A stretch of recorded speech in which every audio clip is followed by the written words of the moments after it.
Rowena Dooley asking Sol citizens to report for duty.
Rowena Dooley asking Sol citizens to report for duty.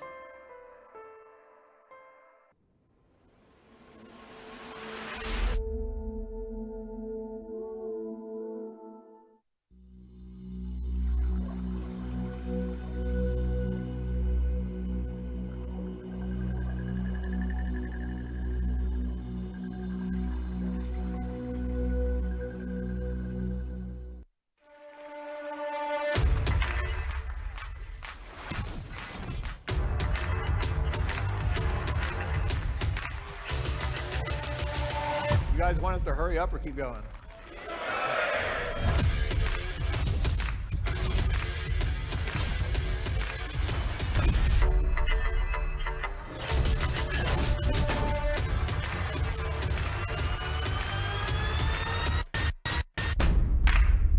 Hopefully you guys liked it.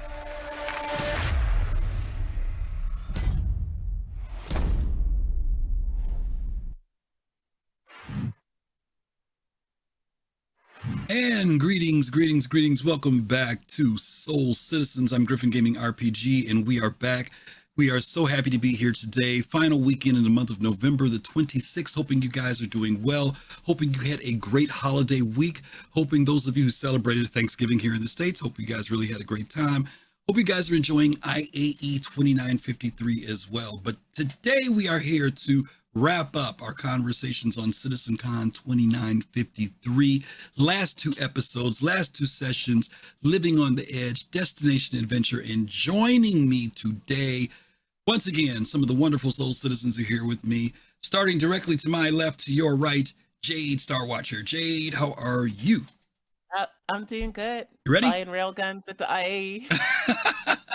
Buying railguns. Okay. I'm glad you told me about that. I've got to go stock up on a couple items. I don't think I own, I think I own 2 railguns and that's it. So I'm going to have to go over and buy something.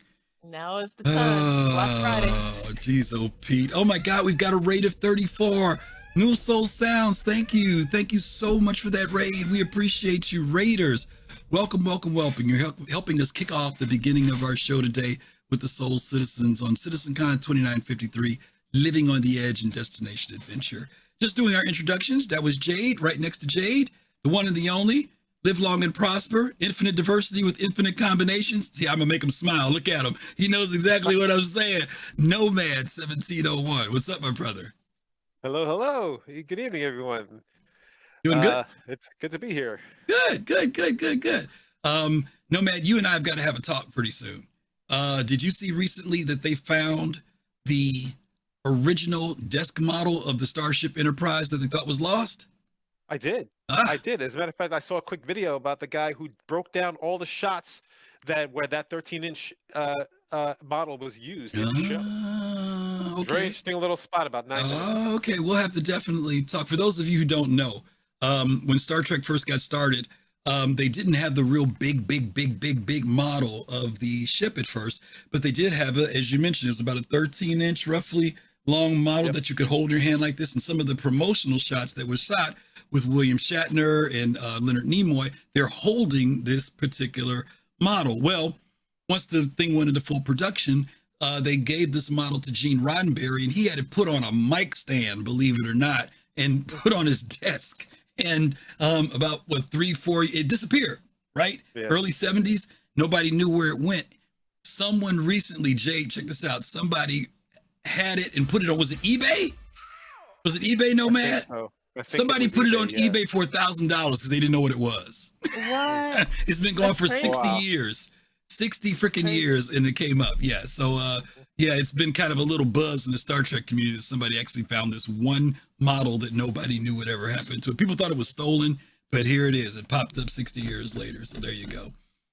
Next to him, the one and the only, the man himself, SubVeGio, Geo the man, formerly Geo Get Money. Geo, what's up? Where'd you shrink down to? Are you bending down? Your head was higher than that earlier. Geo, he's not hearing us. We had him. Geo, he's muted. He's muted. Okay, am I back now? Yeah, you were muted. Yeah. Okay. Yeah, you're I here. don't know what happened. I was switching my headphones. It was some. You do that every week. You decide to change your headphones 5 minutes before the show starts. No. It's a problem. Every time I hop on Discord, it randomly mutes me, and then I have to come back. Come back in. Yeah, we saw you come back in. Okay. All right. You got a little bit lower. Can you tilt your camera down a little bit? Because if you notice on the screen, your face. There we go. Yeah, you look much better. I can see your face. I was leaning forward. Oh, that's what it was. How you doing, brother? You doing okay? I'm pretty good. How about yourselves, man? Good. And last but not least, smiling as always, our curly, sweet friend, yoyoMeg. What's up, yo? What is up? Am I muted? I'm not. Hello. Hi. She's smiling because she just got finished eating dinner, y'all. That's why she's smiling. I'm happy. Okay. Well, listen, we are wrapping up IAE, but before we jump out of this, because we're not going to be doing any big discussions about IAE on our show next week, which we usually would do, because we're going to be doing the Virtual Bar Citizen on Saturday. So we're going to do all our talking there, and we'll give information about that later. But just a real quick check on everybody. Jade, I'm going to start back with you. IAE, have you been pretty happy? What did you end up buying, if you bought anything at all? Yeah, so I've been really happy. I was ecstatic to see the Slytherin. Okay. Because I've said it on the show many times about I would love to see a vertical takeoff ship in Star Citizen, and I remember there being people not from our chat but like from other places Reddit. Oh, no, it'll never happen, and I was just like, yes, it did happen. Okay. Normally I'm not super high on alien ships. But that one was unique enough that I was like insta buy. Okay. So yeah, I'm really happy about it. Okay. Cool. All right. Nomad, what about you? Did your wallet get spared, or did you end up breaking in? What'd you do? No, my wallet was in on ice. Because I just before the IAE, like a few weeks before, I bought the Spirit C1. Okay. So I was satisfied. So I was happy to go to IAE and actually check it out. And then I didn't even realize it was already in my hangar. I was like, oh, okay. So, but I went to the IAE specifically to check it out with a friend of mine, and we walked around in it.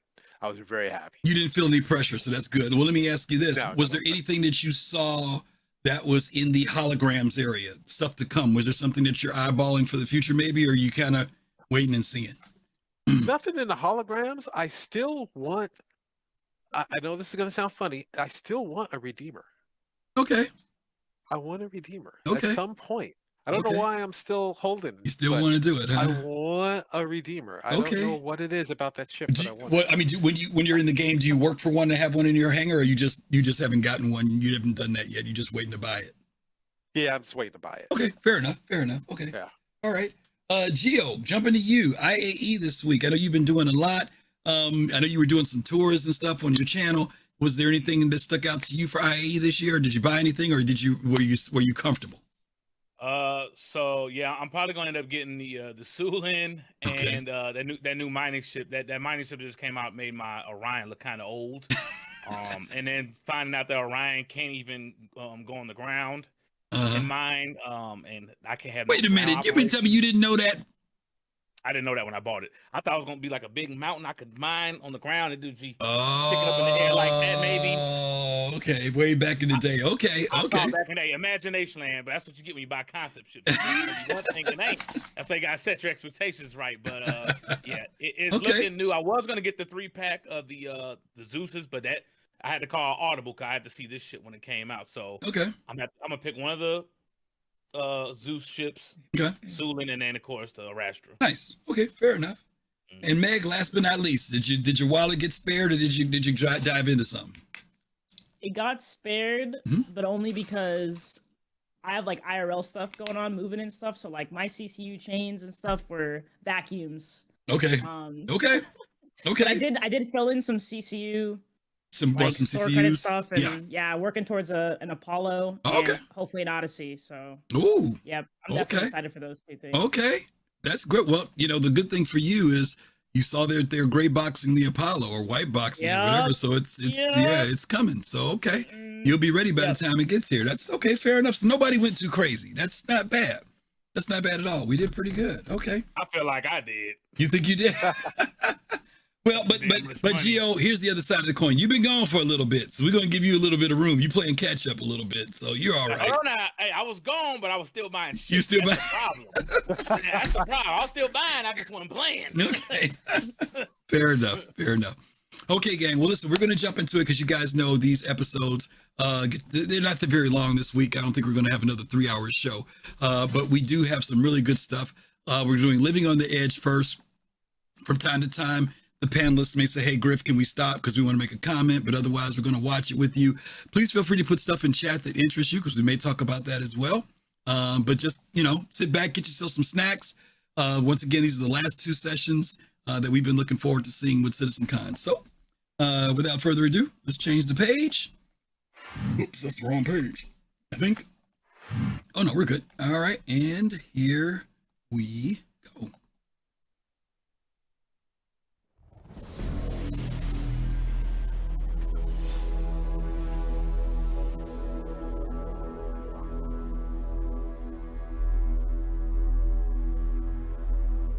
Charles DCI, thank you also for that resub. Appreciate you. Hi, thank you. My name is Colin Chuckett. I'm the lead level designer for the PU. I will give you an introduction to our locations when it comes to the design, a high level overview of the design of our locations. I'm going to describe you the processes of our workflow and the goals that we aim to achieve. What's up next? To break down our process a bit, this is very high level, but it starts out with a pre-production phase, an ideation phase. Here everything starts out in the mind. We bring it down to paper, sketch, write, formulate a plan based on our overall design goals. And then it moves on to the blocking stage. You might have heard of this, like the white box and gray box phase. This essentially contains all of the gameplay that you would see in the final product. Basically, the way it's meant to be played, and we test this out with a lot of iteration and a lot of testing. And it's basically, the white box is not in a stage where it's presentable, but that comes now. So on the right, as you see, the food court that Adam is going to be showing you later. This is the final product, VFX, lighting, everybody had their pass on this. And level design or other designers still maintains the space and makes sure that the systems that get created are being retroactively implemented. All right, so one key aspect of game development in general is the balance of narrative, visuals, and gameplay. So all these interplay, they interconnect, and it's the foundation that runs through all game environments. So it's important to communicate context. And here in this drawover, you see that narratively, we see sort of a dangerous environment. The spiky shapes here are sort of threatening. We see defensive structures. We can expect some enemy NPCs here, but it's also an old village. Maybe there's some exploration, some loot to be found. And then what's also important is communicating goals. So goals can be the pathways that you take, the gateways that bring you from one step to another, and so on. Oops. Yep, there we go. Okay, since we're a sandbox game, accommodating playstyles is pretty important. So playstyles meaning going guns in blazing, shooting at everything and everybody, going more of a stealthy, infiltration-y pathway if you wanted to, but also all the social aspects that you know from Stanton. And to do this, we established, so one of the core design philosophies is granting the player the freedom of choice to do what they want to do at any point throughout their experience. And we do this by establishing or defining multiple pathways of, or archetypes that we call primary, secondary, and tertiary pathing. So the first one is pretty straightforward. In a social setting, you have the goal right in front of you, and it's a single goal, such as here in the Habs. In a combat setting, this is very exposed, so it's dangerous to traverse this route. Where it gets more complex is when you have, such as with this outpost here, when you have multiple goals that can be equally important to the player at any given point. This is where we need to have a bit more design put into it with, for example, the landmarks that serve as orientation points. So to help you orientate yourself wherever you are in this location, and leading you to these locations by utilizing shape language and composition. The second path is, these are secondary pathways, so these are alternative routes, and these are options that are offered to you as you traverse the area on the primary path, for example. And so you may know this as a tourist when you go to a new city and you look around the corner and you see an alleyway that sort of looks nice, and it evokes your curiosity and you want to investigate. In a combat setting, these are covered approaches or opportunities for you to flank the enemy to get to your goal, which could be this building on that sketch. Yeah. Versus more open spaces, when you have in a combat setting, in open spaces, you tend to be a bit more stationary because you want to feel more secure, unless you're in a vehicle.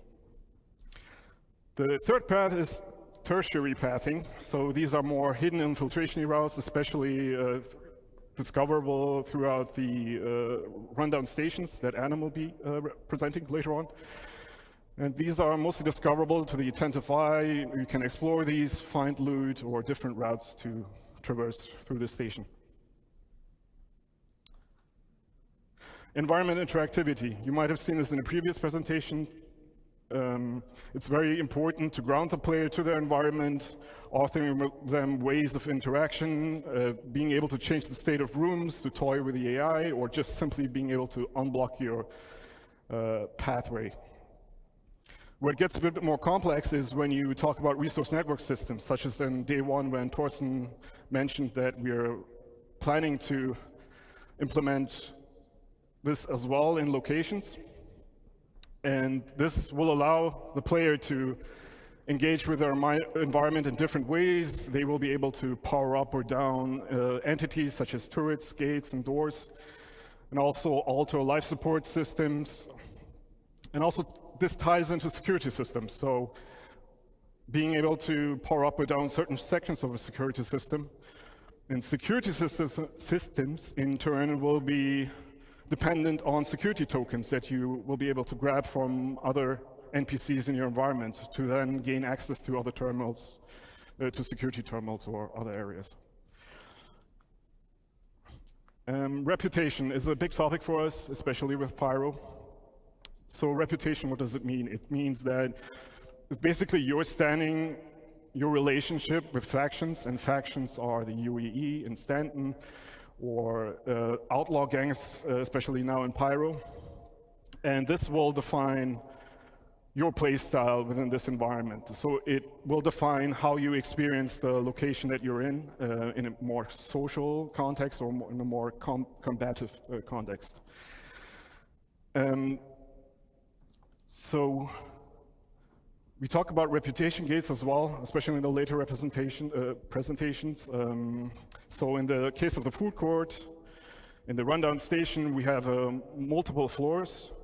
So the first floor is the gang floor, and that might require you to have a better relationship with the owner of this location, which then will give you unique mission givers that you can go to and accept a mission that are offering you missions themed after the faction or the owner of this location, but also give you access to unique gear, collectibles, ship weapons, and items.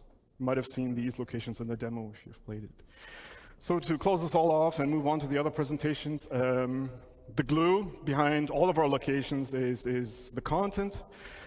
It is the reason why you go to these locations in the first place, and our main goal right now is to not have that divide between social and gameplay as much as we do in Stanton, but mix it up a little and make that dependent on the reputation that you have with the factions or the owners of these locations. And yeah, we're looking into more content. As you've seen listed there, there's a bunch of new stuff coming as well. With the later presentations, for example, with the logistics hubs in the second portion, we're also looking into raids. But yeah, that's it for me. I will pass it over to Eddie now. Hope you've enjoyed this. Take care. Bye.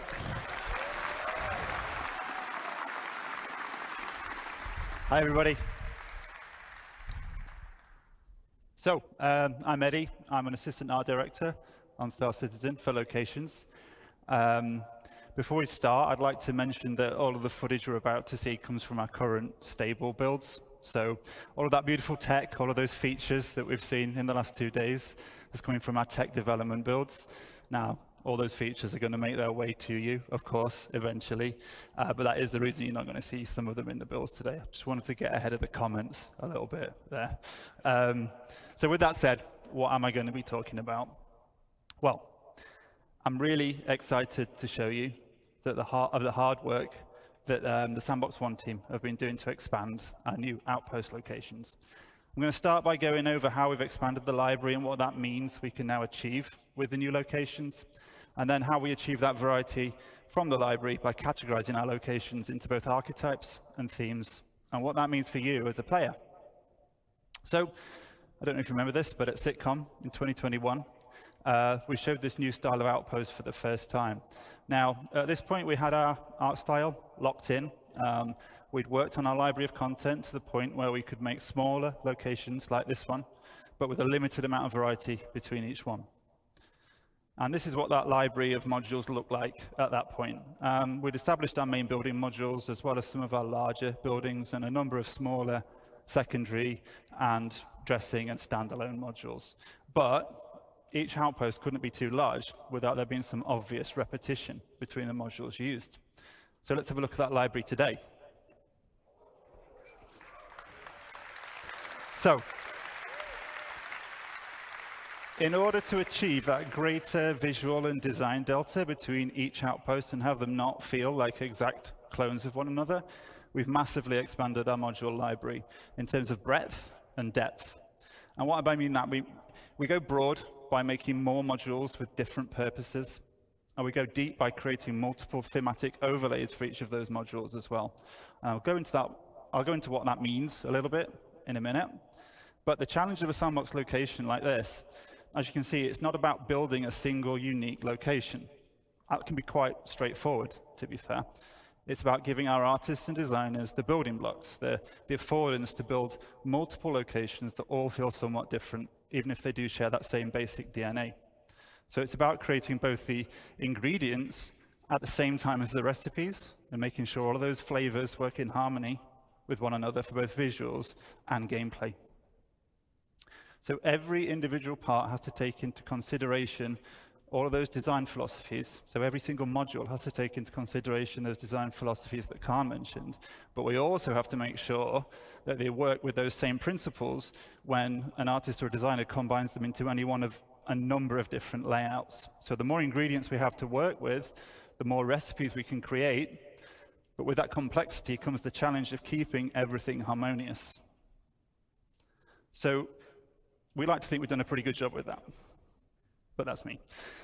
Using this expanded library, we've been able to increase the individual location size because there's less of that obvious repetition between buildings within any single location. And we can't really call some of these large locations outposts anymore. They become something more like settlements and imply a larger and more established community.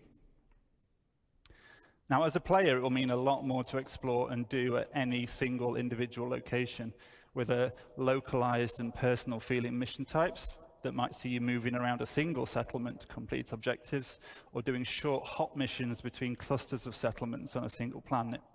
So you might head up to a ridge to repair some wind turbines. You could counter an outlaw attack from a neighboring outpost, or on the opposite side, you might be stealing or destroying vehicles for the criminal gang that you're working for. But in the art department, we always say show, don't tell. So let's stop looking at slides and let's have a look at some of the locations in game.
Thank you.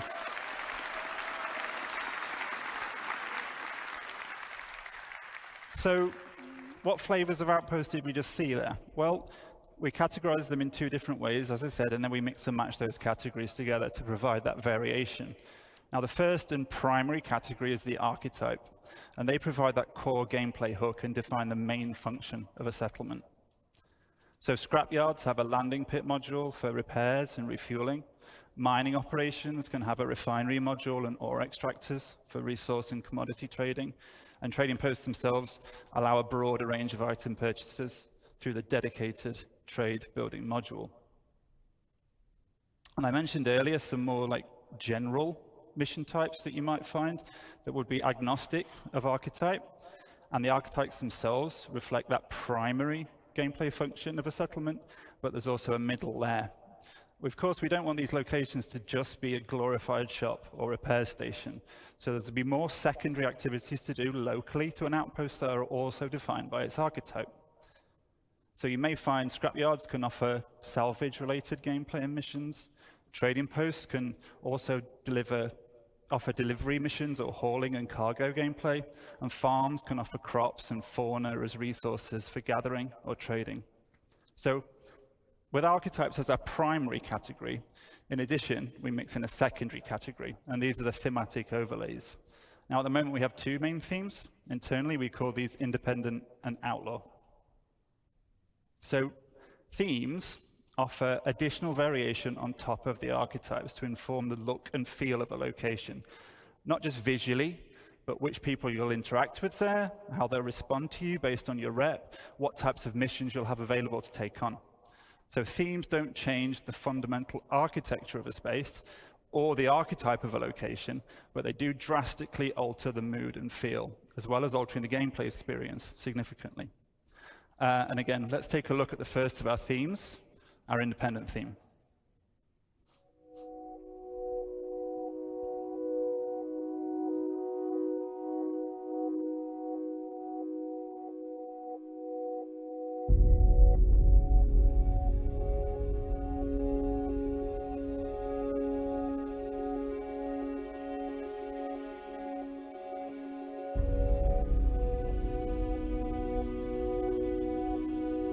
Anyone else get Tatooine vibes?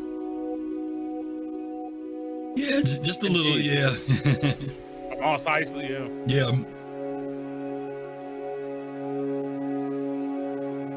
Yeah, definitely Mos Eisley a little bit.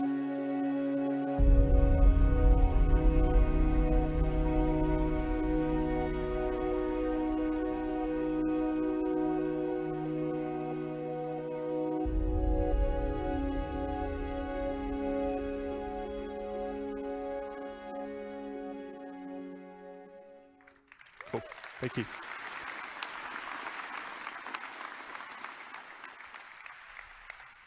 So, as a neutral player, the independent theme presents a much more social, visual, and gameplay experience.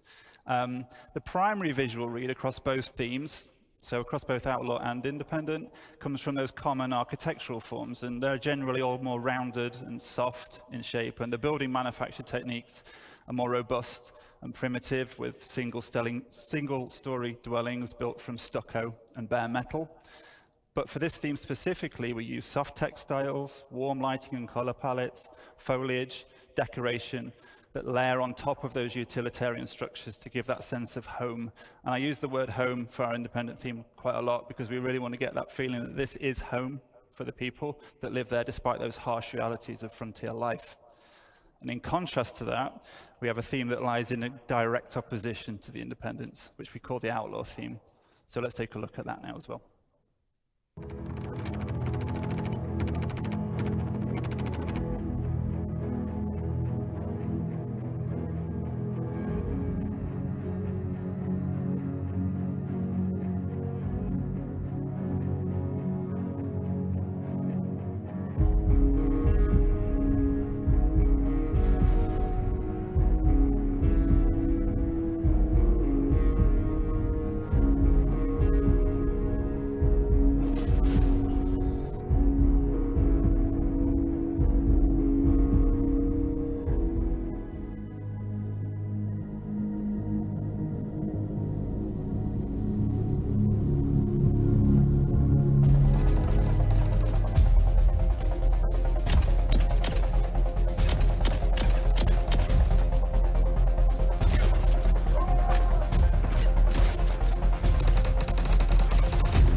So the Outlaw theme tells that story of these once functional settlements being completely overrun by the various criminal elements that inhabit the system. And visually, we have themes of a regressed and subverted civilization. So we layer on top of the architecture these spiked and aggressive forms, and we have evidence of a squalid living arrangements, and lighting comes from fires or poorly maintained fixtures.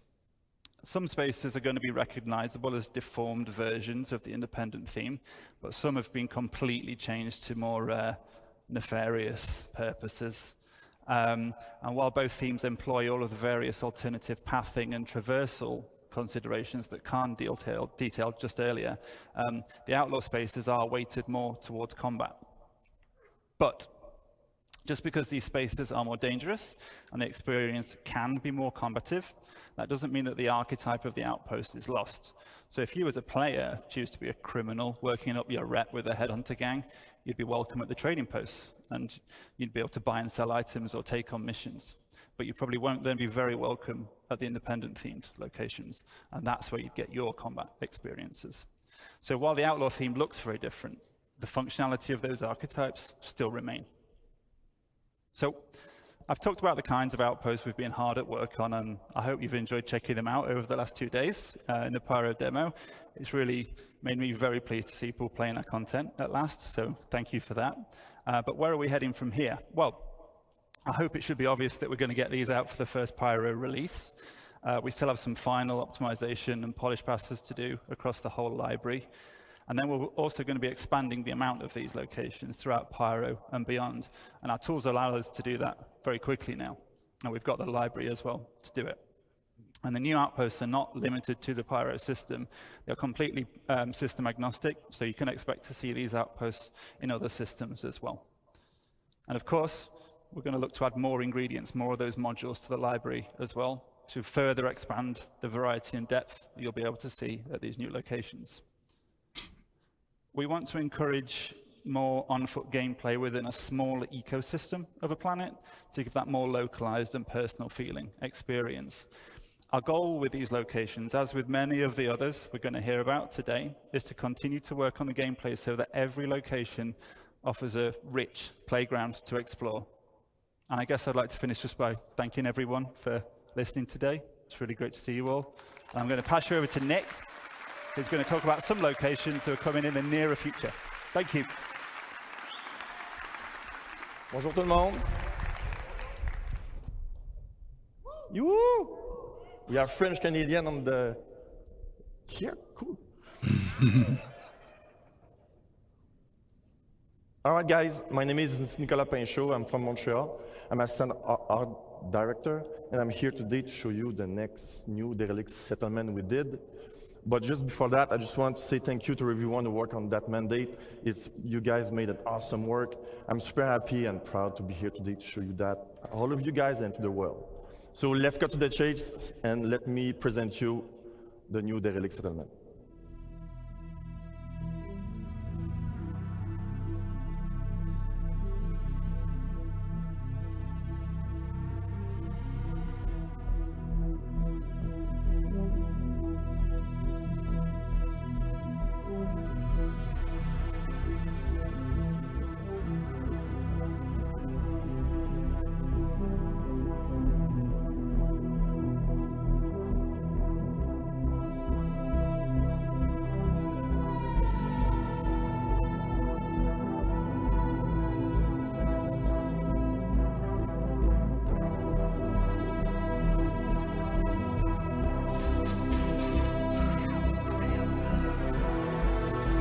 Thrakazog, thank you as always. Thank you for that community sub. We appreciate that.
Oh, my Camino planet, baby.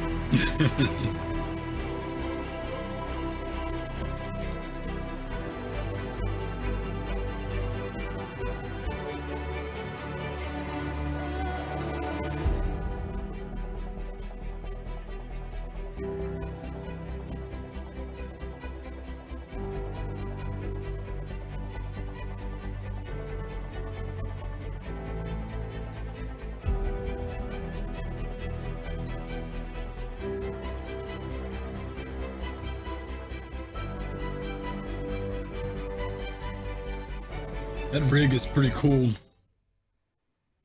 That's amazing. Yeah, that's pretty cool. Yeah. Pretty cool, guys, eh?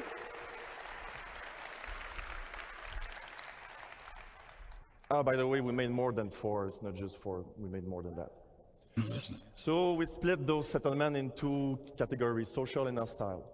In the social one, we will have drop-off mission, shops, food, loots, and drinks. And hostile one, obviously, will be more focused combat. Let me show you what it looks like.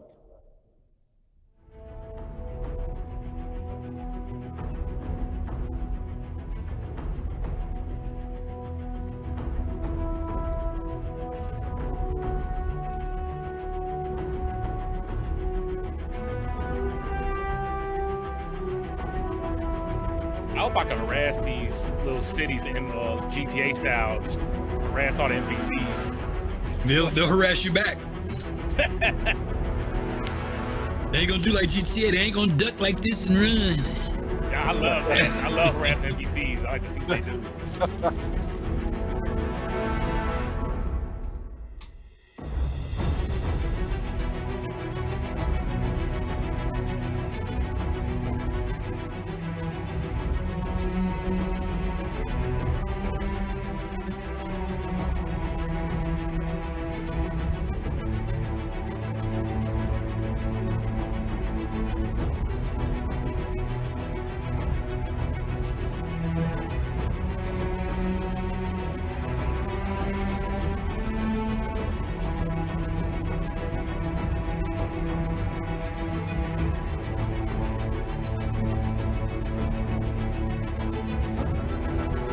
No, check out. I'm still.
I like the end.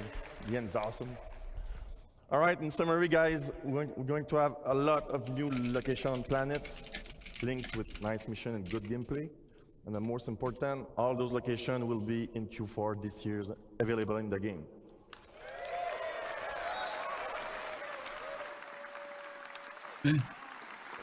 Full as in next month. So thank you very much. I will let now Adam to show you more good stuff.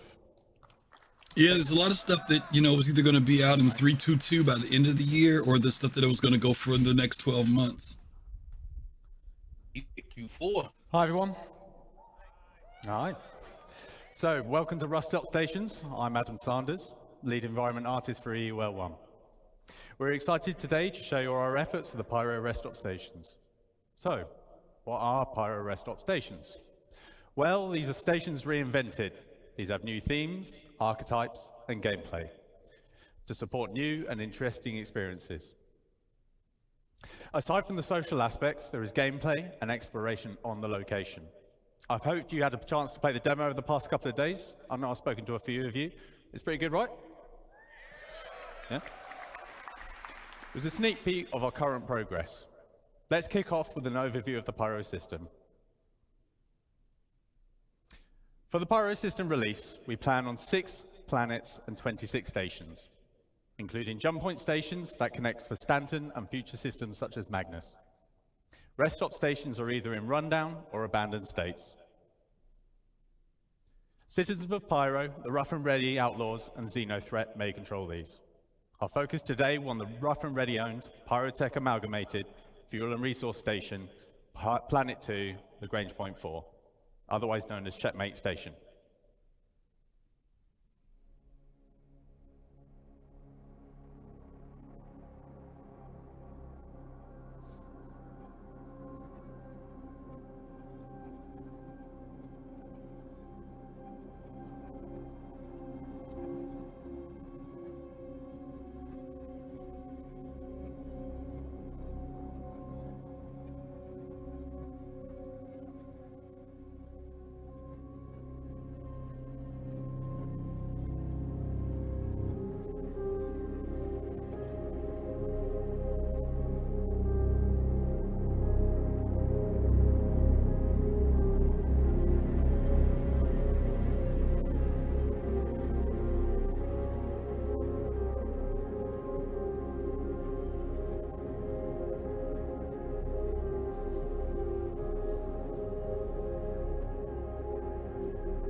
Thank you.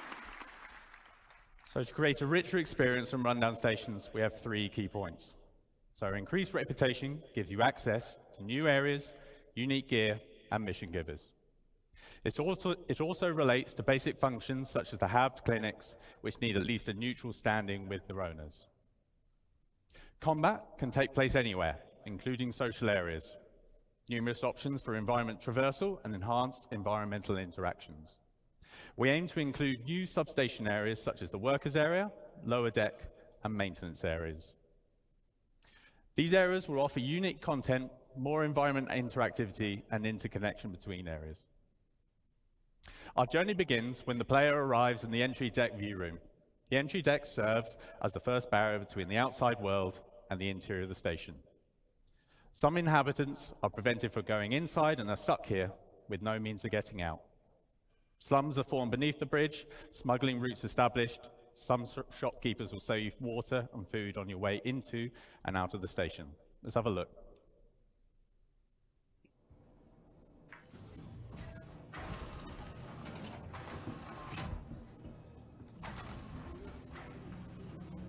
One thing I did like was this thing of you have access to certain areas, but you have to have the real good factions to go up to the upper levels and where the special weapons are sold, which I thought was kind of cool.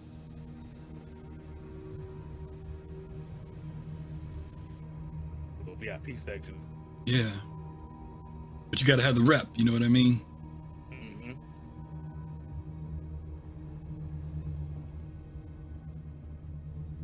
The rep comes into these blueprints.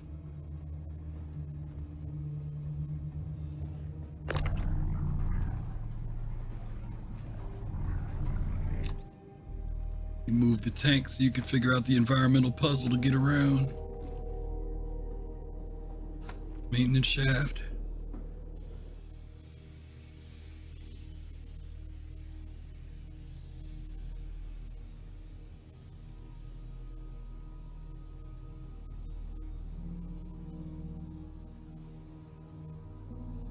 Need a couple rats running in there with you. Sweet.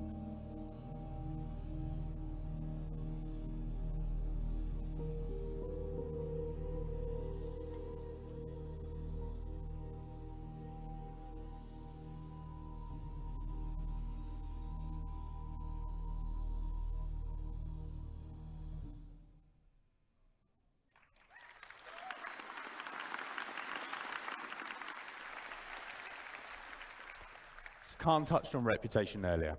Let's see how that is applied to the stations. So how does the reputation gate in the entry deck affect gameplay? What happens if we have good reputation? So if you had good reputation, you could go straight through. This is no fuss, and it's the quickest way to maneuver through the station. However, you've got to put the time and the effort in to get to this point. What happens if you neutral reputation? So you might be waved through, maybe you have to pay a bribe, and you don't want to pay, so you're going to have to find an alternate pathing. Or you're going to have to build up your reputation. If you have bad reputation, and for all you naughty ones out there, I know some of you exist, this applies to you. In short, you're going to have a tough time, but you have options. So stealth via other pathways might be one of those options. You build your reputation up from scratch, or you could probably fight. Let's focus on those alternate pathways. The modules in the station are broken up into several traversal areas. As with the other location archetypes, we define these spaces as secondary or tertiary routes, as opposed to the more official primary paths. Most modules are interconnected with vents and maintenance shafts. These reward the players with infiltration and exploration paths, as well as potential loot. So what alternative routes exist to access the station? We'll offer the opportunity to access the station through multiple EVA points on the exterior. It gives you the choice on how to tackle missions and reputation issues. These alternative entries allow the player to circumvent the ATC loop completely, useful for when your reputation with the owners would normally prevent you from going through more official ways. These serve as spaces that provide content aligned or against the owners of the station. The maintenance hatch access points are a new common sub-location to the stations. The stations are planned to house maintenance areas that increase the interconnection between all the different sub-areas of the station. They act as alternative pathways the player can take to traverse from the entrance area to the Galleria, for example. Now let's have a look at our main social space. The market. A central location for the controlling faction, it houses all their nefarious activities. You can participate in their endeavors if you have the right rep. Let's have a look at some of those key features.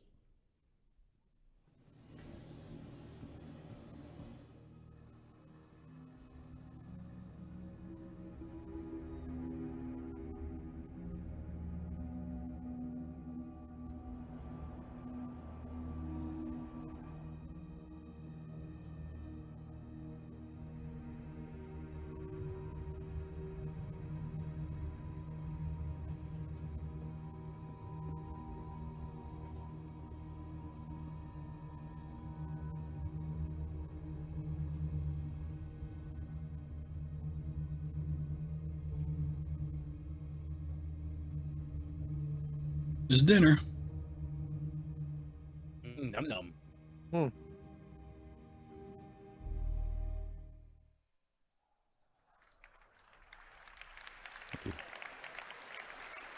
Wiggly down your throat. So the market is a social hub and a good example of mixing social and gameplay space, as mentioned by Khan earlier.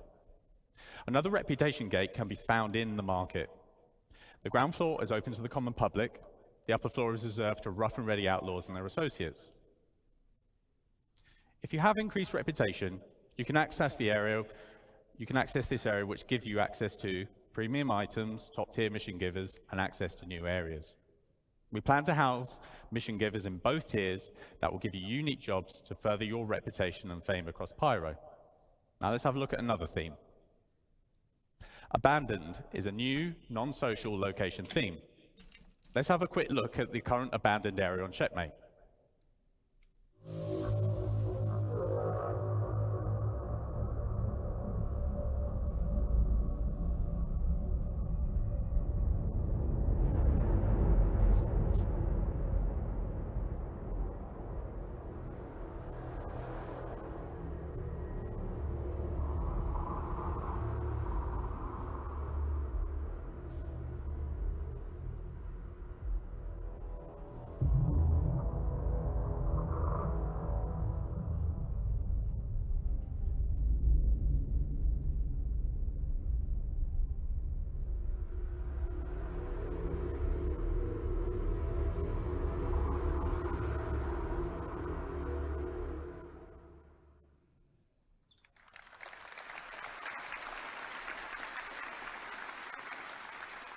Thank you.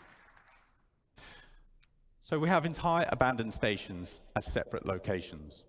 On top of that, there are abandoned areas within the rundown stations, much like the ones you probably see in the demo. There will be around 15 of these around the Pyro system.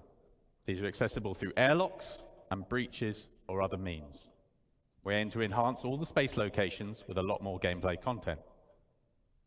Loot runs, exploration, creatures, missions of various types with PvE and PvP content, just to name a few. We're also laying a focus on environment interactivity with potential retrofitting of occupied stations.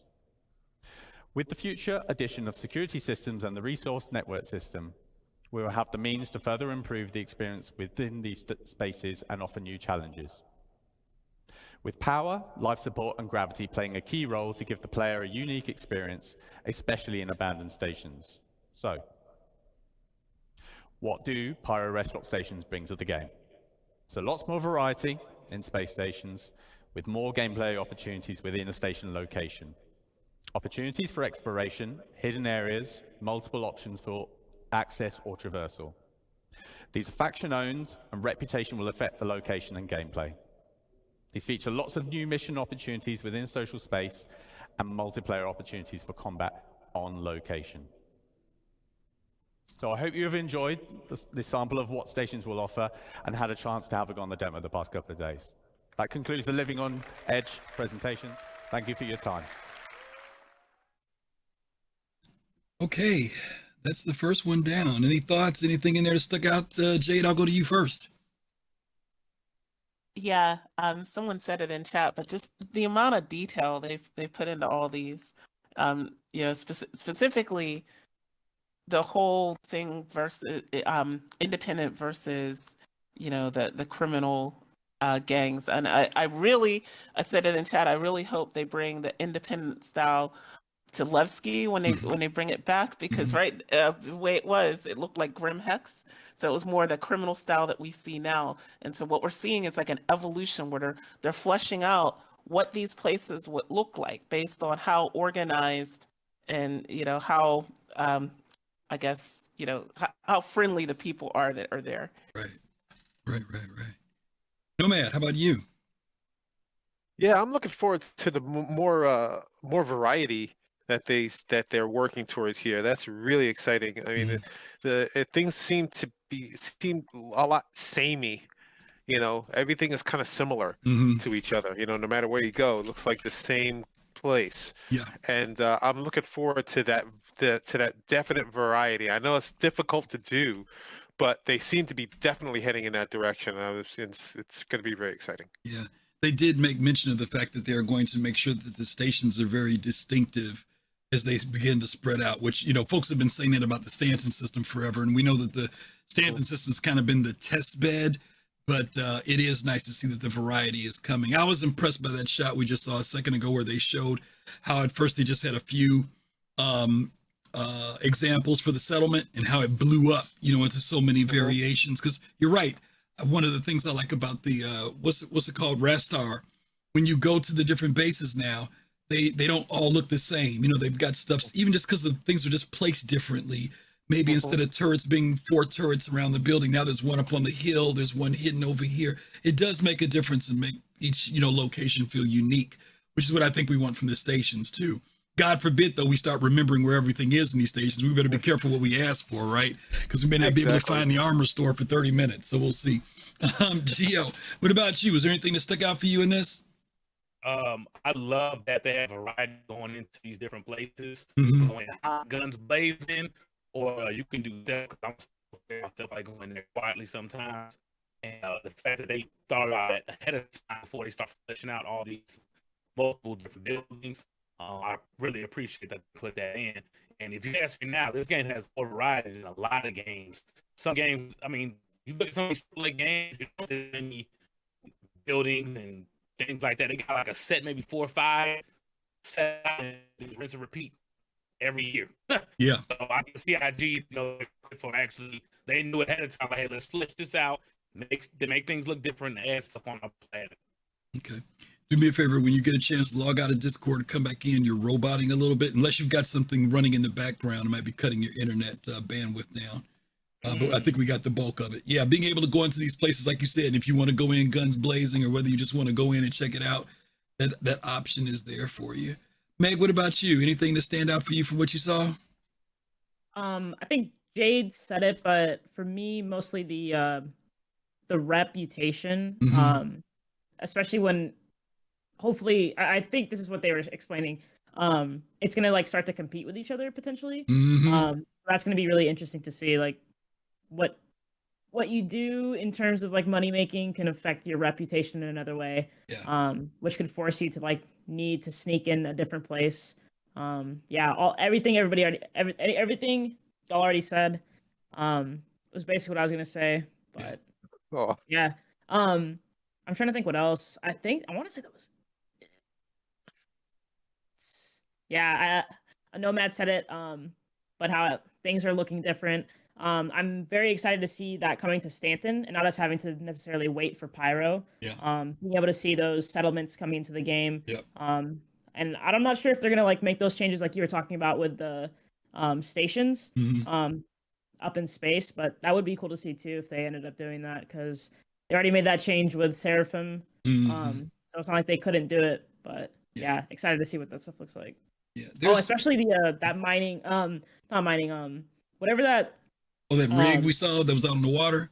Yeah, that was really cool. I'm interested in seeing, if you have to go from land to walk up to it. 'Cause I know there's no swimming or anything. If there's a place you can land on with a ship or what that looks like, but I'm excited to see stuff like that. Yeah, I mean, even on that thing, what I liked about the rig was, you've got those narrow paths that you have to get in. You just can't come from any way. You know what I mean? And so you create bottlenecks and some other things that'll be kind of cool for great gameplay, which would be really nice.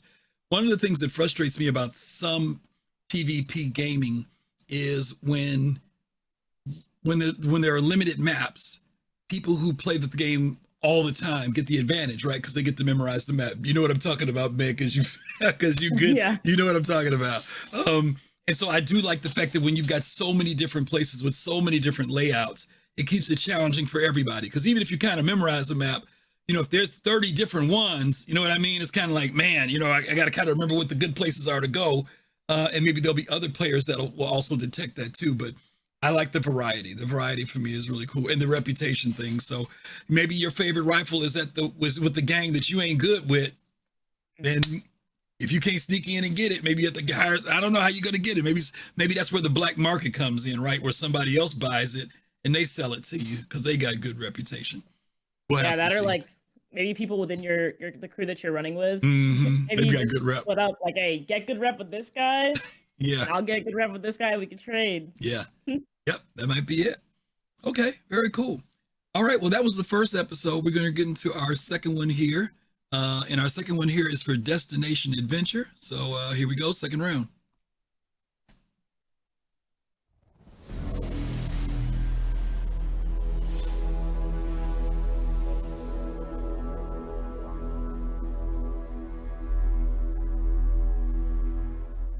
Hello and welcome to Destination Adventure. My name is John Griffiths. I'm the lead environment artist for EU Sandbox 2, and I'm the product owner for the distribution centers. Before we delve into, I'll put my slide on for a start. Before we delve into it, everything that you're going to see is currently in gray box, so just keep that in mind. So, these distribution centers, what are they? Well, first off, they're the biggest location we have on the ground outside of landing zones. The reason why they're so big is intentional. We wanted them to accommodate as much world and mission-based gameplay as possible.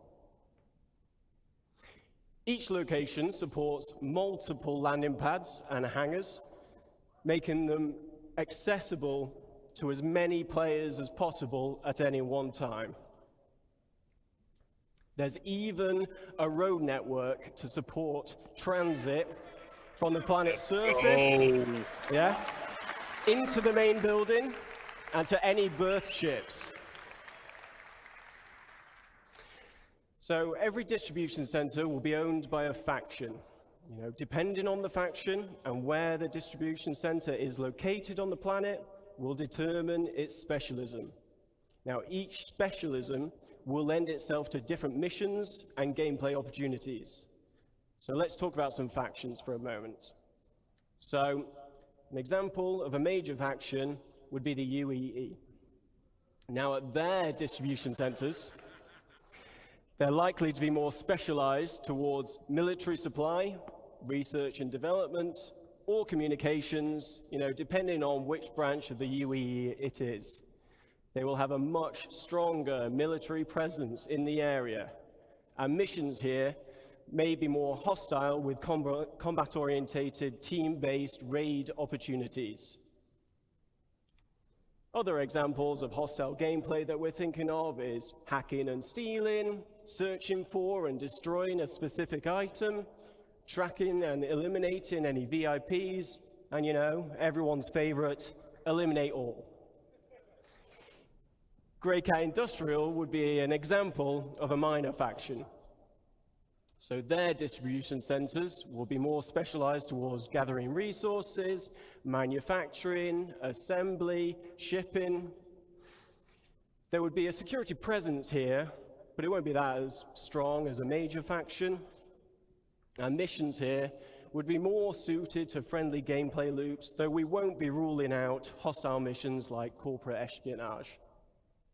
Thank you, Milkari. We appreciate that. Yes, some other friendly gameplay types. Cargo hauling, like I said, resource gathering and mining, maintenance of the location.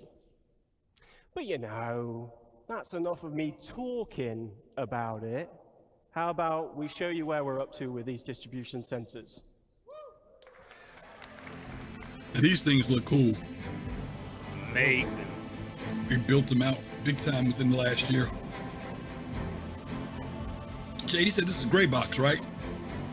Yeah, it says right there. It's the gray box. Oh yeah, okay. I But see it now. somebody did some data mining, and they are marked up in the Stanton system. There's some that are there, but when you go to the location, they're not there yet. They're already dropping it. Okay. Yeah. Cool. We might get a surprise. You saying? Yeah. Maybe. They said they're gonna put some in Stanton. But these are huge, boy. Oh, something about them little roads that just got me hyped out this whole presentation. Oh, yeah. I hear you. Yeah. I just love the road. So simple. Mm-hmm. Yeah, because you ain't gonna try to run up in that joint. You know what I mean? You got to roll in there. Yeah. That's Especially with UEE, I want you to be punished going to UEE. Mhm. Like it should be just as hard as trying to break into a military base today. Yep. Those are big bases.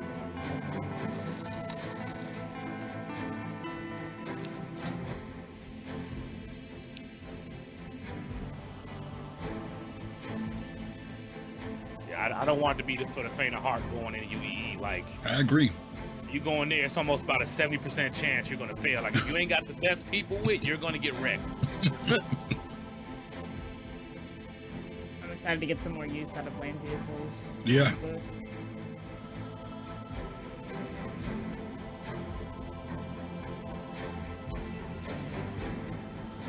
Yeah, that's nice. Good work, CIG. This is the place you're gonna use stealth in. Imagine doing that at nighttime, trying to break in, you know? Oh, man. Oh. Thank you. So to talk you through the corporate spaces at these locations, please welcome Rainer Rick to the stage.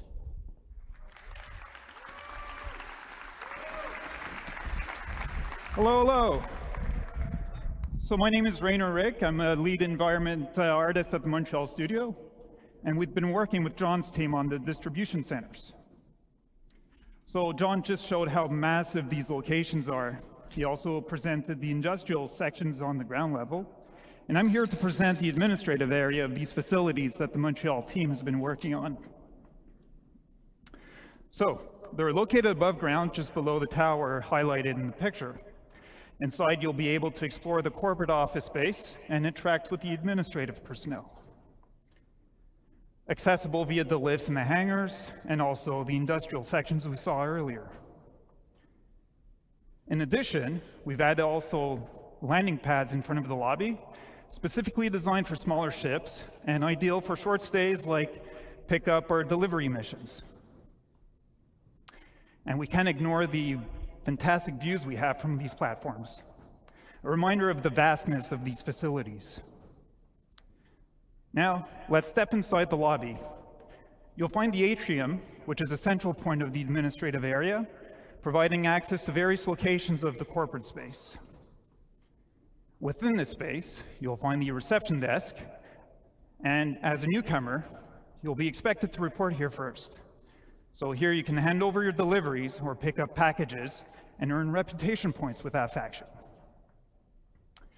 So also expect to see corporate ownership reflected through branding, color schemes, and product placement throughout the corporate hub. And with the use of overlays, we'll be able to swap these out depending on the ownership. And here's an example with Grey Cat showcasing their vehicles and some shiny armor. And back on the topic of reputation, as it grows, you can expect to gain access to the executive office spaces. From here, you'll meet with unique quest givers, and depending on your reputation level, you'll receive various mission types, either friendly or hostile.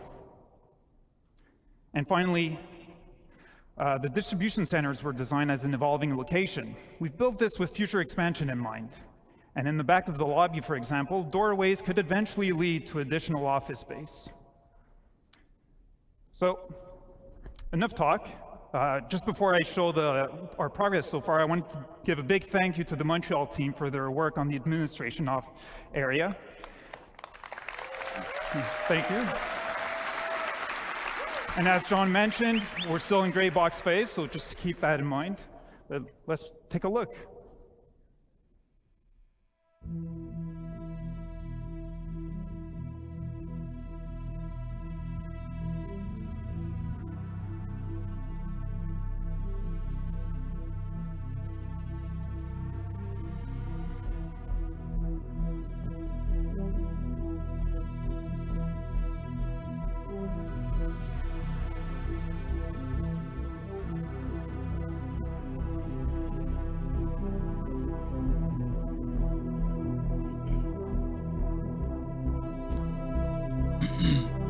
Why does this look like better than Gray Box? Yeah, I was just saying that. In chat, it looks better than Gray Box. I think they're trying to trick us.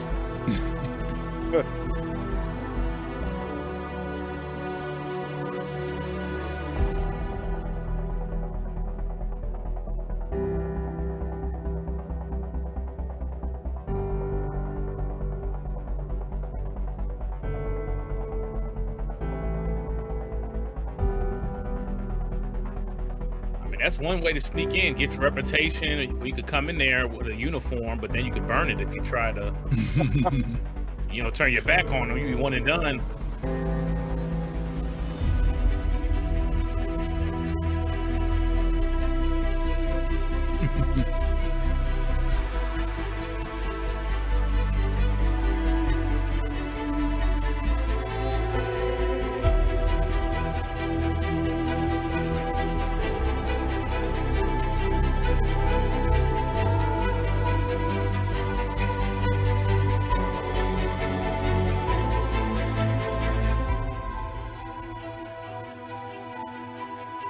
That's beautiful.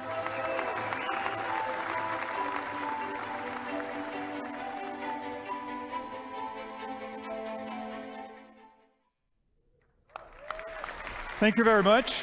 And now let me welcome back John on stage. He's going to continue the presentation. Thanks a lot, guys.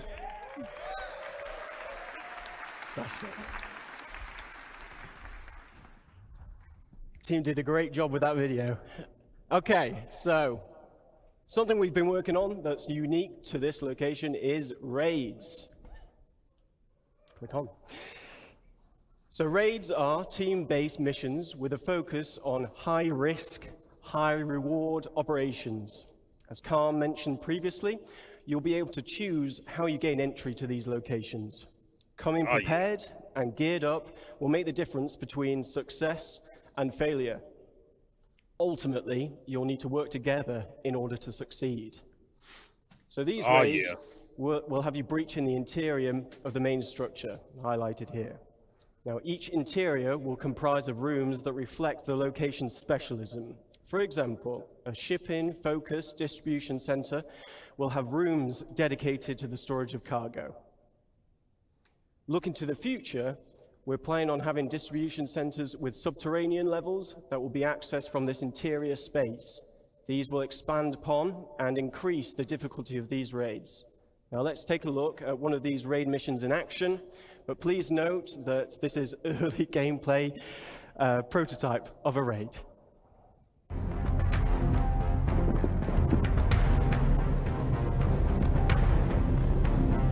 CJ, they keep saying, oh, Drake's not for pirates, but see what ship they keep using, right? Right? Exactly. They know what's going on. But it's the perfect ship for that.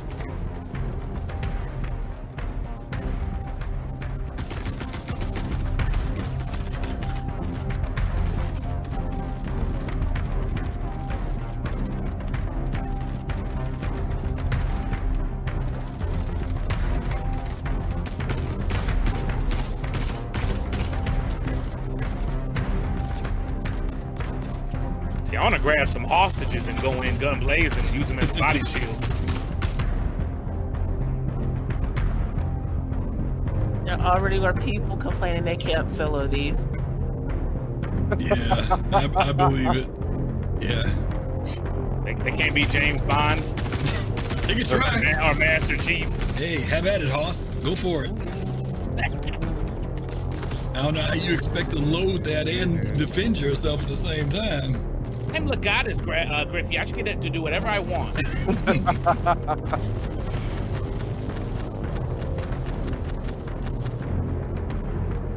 Nice. See, I want some bosses in the Titan suit. I think that'll really set it off, especially UEE. UEE should always be a couple of Titan suits waiting on your ass at the end. That was cool. So, as you saw in the video, the team took a more aggressive approach to getting inside. and taking what they wanted. But this isn't the only approach you can use. Multiple points of egress allow you to be stealthier, and it may make it easier for you to avoid obstacles in your path. Now, reputation will also tie into these raids. Missions will have varying objectives depending on the player's reputation level, and dynamic events may also be triggered during the raid, so players will need to adapt to an evolving situation. This could range from dealing with additional security personnel to other players arriving to defend the location against you. Something else we've been prototyping is how we can utilize the multi-tool to create gameplay puzzles.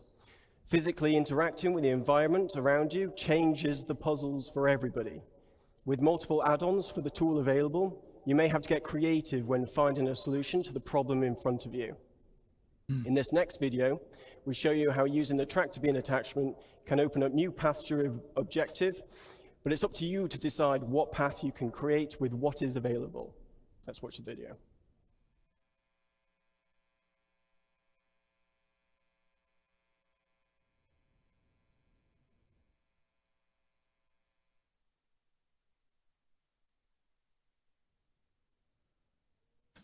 Miss a box, break a leg. You missed that jump, and ain't gonna be good. We did it the other day. I missed the thing and fell off, and both legs crack, crack. Had to crawl all the way out of the shuttle. Damn, that's armor style there. Just jacked up. Don't want to miss that jump.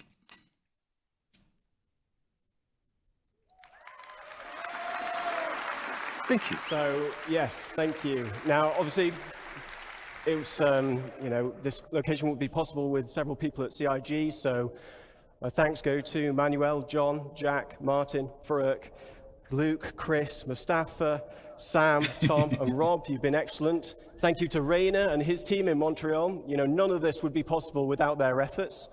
And yeah, thanks to everybody here and online watching. Really appreciate your support. On to the next one.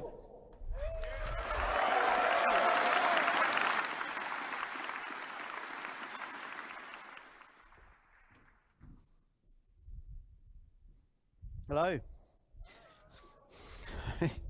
This is a good segue from the distribution centers, as I'll be talking to you about different aspects of cargo and freight on behalf of art and design. My name is Nick Etheridge, and I'm an assistant environment art director. So obviously cargo isn't just about boxes. It's a big part of the game. Almost every aspect of the game has some kind of involvement with cargo. And I'm going to briefly go through some of them now. So let's start with missions. How will hauling contracts work in-game? We'll be introducing the Interstellar Transport Guild, as well as formalizing. I hope they make a patch for that.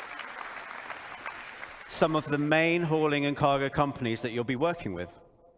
As you do more hauling contracts, you will build up your reputation and relationship with the guild. Let me stop there for a second. Some of you guys may have seen this. If you haven't, when you go down into the convention at IAE, some of you know there's a cargo side, there's a mining side. They have already put this advertising up now in game. So we saw it at CitizenCon, but now we're starting to see this actually get published in game. So for those of you who are into this whole thing with transport and cargo and everything, it looks like they're moving forward. We've been waiting on this cargo stuff, the cargo 2.0, the cargo elevators. So they're starting to move on this game. That's cool. They put it in so quick. This will lead you to gaining more lucrative contracts for specialized cargo and destinations, such as different forms of hazardous cargo, perishable cargo, riskier routes, and more. So what do I mean by hazardous and perishable? Well, as you know, there's lots of commodities in the game, and different commodities have different properties. As you know, with events like Xenothreat, we have some special cargo types with different attributes, such as time-sensitive cargo or quantum-sensitive cargo. But those were a small selection for the event, and they were the two-handed carryable types anyway. We'll be expanding those types, plus lots more types, to the wider game and to these hauling contracts. So how does this affect gameplay? It will affect the choices you make when you are handling, storing, and traveling with the cargo. For example, with size and weight, is it carryable? Do you need a tractor beam? What type of tractor beam do you need? Is it a handheld one or a ship tractor beam? Some containers can only be moved with ship tractor beams, for example. With health, has the container got good integrity? Is it holding fragile goods? Do you need to handle it with care? You can't just throw all containers about.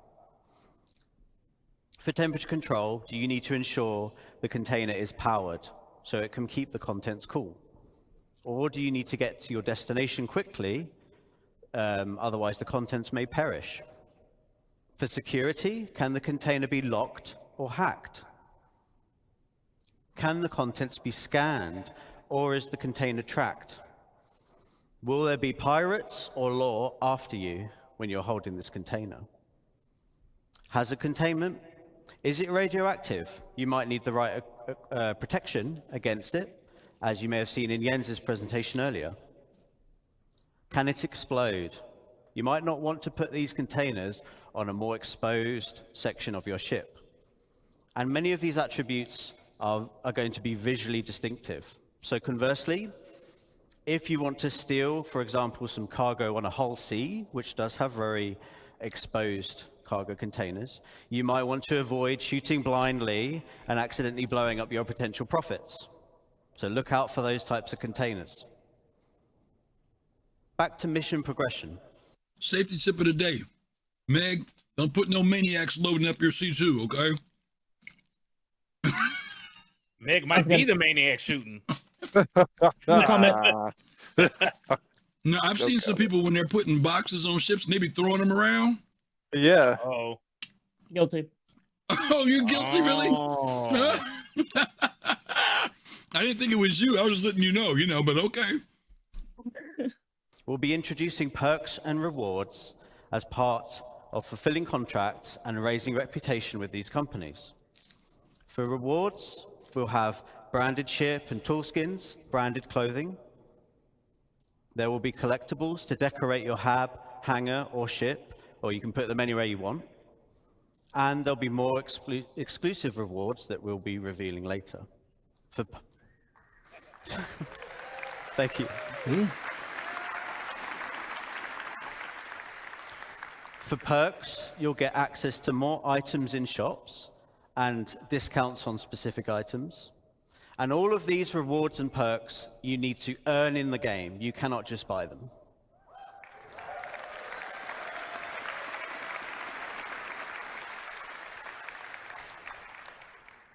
Next, let's have a look at freight elevators and hangars.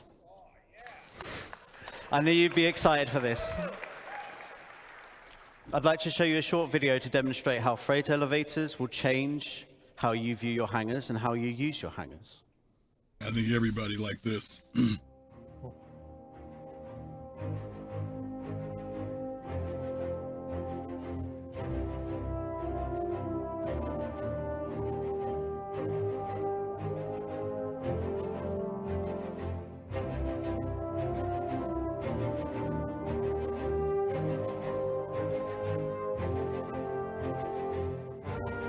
I'm one of the weird people that love loading up stuff in MMOs. Say that again, That's what I want to do. Say that again, Gio. You wonder what? I'm one of the weird people that like loading stuff up. Dude, I love doing this stuff. And doing that little tedious shit. I know some people are like, oh, I hate it, it's too real, but that's part of the fun for me. Yep. Yeah, heck yeah. Yep, I'm happy to do this stuff.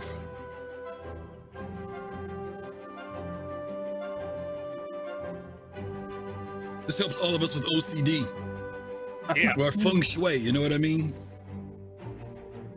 I used to do this stuff in arcade. It just reminds me of that. I used to load up my little boat, and it was more valuable. Like, you had to make sure you took care of it. They'll be like, Griff, come on, hurry up. But like, no, there's too much purple on this side. I've got to put some of it on this side of the ship, you know?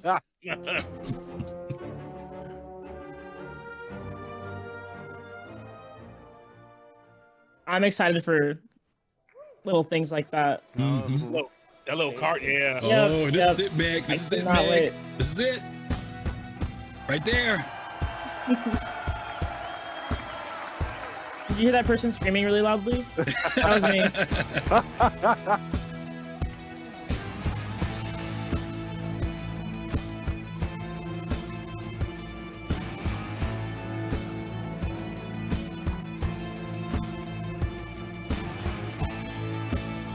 Yeah, Charles, you're right.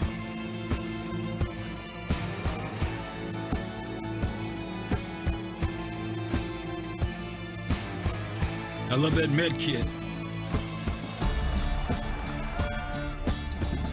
Give Ranger. Oh shit, he actually took it out the box and emptied it. I like that.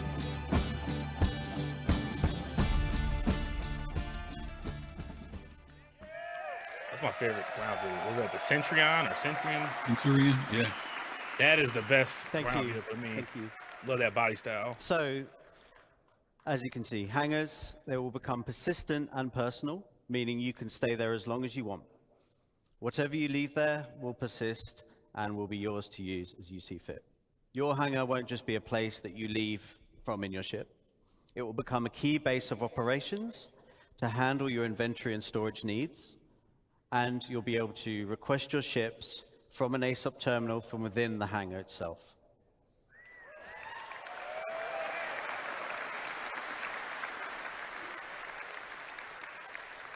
Location inventories won't be magic and instant anymore. This means that the freight elevators will be one of the main ways you interact with your local inventory. Items stored at the location can be requested via the elevator kiosks and will be brought up in a physicalized state to do with as you want. This would be done through a dedicated interface screen to manage large volumes of items. It won't be using the personal inventory system. The change is obviously a really big quality of life improvement to retrieving ground vehicles. No longer do you have to travel thousands or millions of kilometers to specific places in the verse to get your vehicle. You will get them straight from your hangar.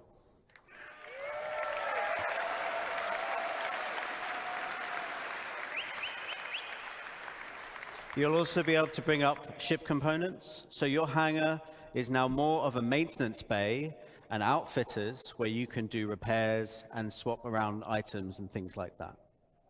If you guys get a chance, we were last weekend, in fact, we were down in the hangars at AeroView. They have changed one of the work areas in there to like a repair shop area. It's totally different. I don't know if you've seen this, Jade. They've got a hollow table over there now and stuff. Mm-hmm. Have you seen that? I have not, but I've heard about it. Yeah, it's at the, not at the end where you go, you know, when you're going up to get the elevator, but it's at the doors end. Yeah. And they've added that in there now. So it's like more modern looking stuff. You know what I mean? So they've done some weird update that they haven't said nothing about. So I'm kind of curious as to where they're going with that, you know. I'm curious if this means the vehicle loadout manager is going away in some way. Interesting. Yeah. Okay. So in short, persistent player hangars in combination with freight elevators will dramatically change what you can do in your hangar. It will be a home to do as you want, which has always been the dream. That concludes my presentation. Thank you very much for listening. Now I know who this guy reminds me of. It's been And I will bothering pass you me. over to Todd Pappy. Huh? He reminds me. Anybody watch What We Do in the Shadows? That show? Yeah. Oh yeah, Ranger. As Nandor. Yeah. He looks just like him. Sounds just like him. So, we'll be talking today about something special. It's an update. Right, China? On something that we talked about a little while ago, but we feel it's the future of Star Citizen, and it's the culmination of multiple different game systems coming together. So why don't you play the video? Yeah, it's a great show, Doom. This just messed everybody up when this came on, right, Meg?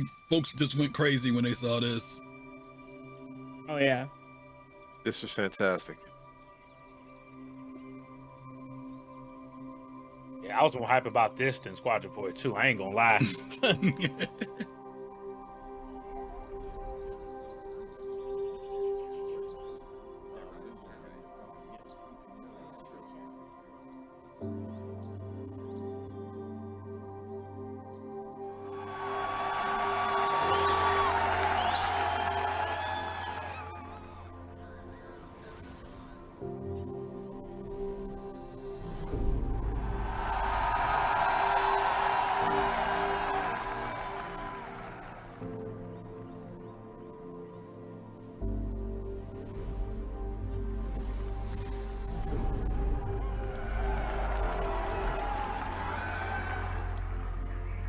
People were already unmelting their freaking pioneers, I swear.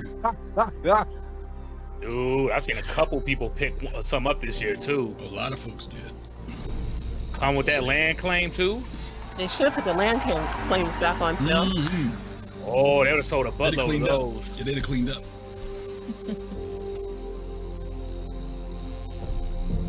I might have picked up 2 or 3. I love that mining thing though. That's Pioneers? Cool. No, not Pioneers, the land claims. I already got a Pioneer. Makes it Pioneers. Yeah, man, he got it like that. Don't let him fool you. This is just exciting as hell. I'm loving it. Nice solar panels. Mm-hmm. What's cool is that they had shown us some of this stuff as props before. You know what I mean? Mm-hmm. I love the hydroponics. That is so cool.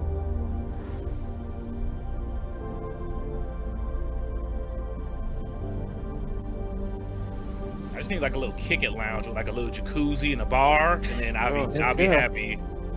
I'm sure they'll have it. Get that piano. Yeah, piano. Put your piano out there, right? Couple arcades in there, you know, just a little ticket area. See, that's what I want. I want to have some place out in the woods like that. You know what I mean? Can't even see where I'm at. Hell yeah. Or off a mountain, cliff a mountain, that'd be cool. Look at that. I want to find a tropical planet and put my thing down in there like this. That is so nice. Love being inside some place like that and there's storms outside, you know, and you can look outside. It's so cool. Very nice. This is what I am most hyped about that was shown. Yep. Absolutely. All right. So base building. All right, it breaks down into 2 really large gameplay sections, planning ahead and prepping, and then you've got the on-site where you're actually going to build. So with that, you need to figure out what your goal is. Is it to have a home with a nice view and relax? Is it to have a trading post where you want to create and sell items? Is it to gather resources available and move on to the next area? Or is it to be off-grid and be completely self-sufficient? So with that, with your prep and everything like that, we've got blueprints. So the recipes, everything in the game is fabricated from a blueprint. Players acquire blueprints via reputation rewards, missions, or rare NPCs. With any blueprint, you can actually do research on it and then create different variations. With materials, ranging from the common to ultra rare, you might find them at the local shop or have to travel around the universe to collect them. Unrefined, refined, simple materials, or even complex components will all go into the fabrication. Let me stop there for a second. We were having this big conversation the other day about mining since the Arastra came out. And I hope you guys heard what he said. He said, unrefined, refined, rare. There's going to be a variety of things that those of you who are into the whole mining area for economy, you know, think about this. If you want to build a base, but you don't have the means to do it, this is going to work toward the economy. There will be people out there like a nomad who might be mining, and nomad, maybe you've been mining, and you know, like right now, people like to go mine for, oh, I'm just going to get gold, or I'm just going to get barrel. But if nomad's smart, and he goes out in his Arastra or his Orion, he's going to mine every freaking thing possible, and he's going to have that stuff sitting in cargo deck somewhere. And then you're going to know this guy and say, hey, I'm trying to build my house. I don't have the ability to go out here and get all these weird materials. He may tell you, I've got 30,000 of copper, 20,000 of aluminum, and of unrefined sitting here. How much, you know, that's going to be another way that people are going to be able to build, even if they don't own something like an Arastra or Pioneer or Mole, or if they don't have the time to go out and do the mining. There'll be plenty of people who are mining people who will get those resources that you guys can do this type of thing in the game. So that's what I'm looking forward to, seeing stuff like that happen with the economy. Yeah. You know. With this, then you've got location, location, location. First area is high security. So you must purchase the land. The base is actually invulnerable because of the planetary shield tech. A security will show up to protect it as well. You pay for the privilege, you're taxed. So at this point, you won't have the best resources available. You won't have access to the best resources available on the planet. If you don't pay your taxes, the shields will go away after a period of time, and the base will become derelict and will collapse. But this is low risk, low reward. Then you've got low security. So again, you must purchase the land. It's owned by an independent corp, gang, or faction. Again, you don't have access to all the best resources on the planet. The base is vulnerable. AI NPCs will show up and protect the base if it's attacked. The protection will escalate over time. Player can also build defenses to help mitigate this as well. And then it's medium reward, medium risk. Then you've got lawless. So this is no protection other than what you build. There's shields, anti-air. Players can disable the shields by getting close to them and destroying them. High risk, high reward. I get that, Envoy. Since there's no taxes, no protection fees, you get a high return on the resources that you collect. Now, there's some cross-shard and server meshing considerations that will kind of adjust this design in the future, but we'll get into that later once we're really building it. So from here, you've got the tools. So this is what we would consider a surveyor.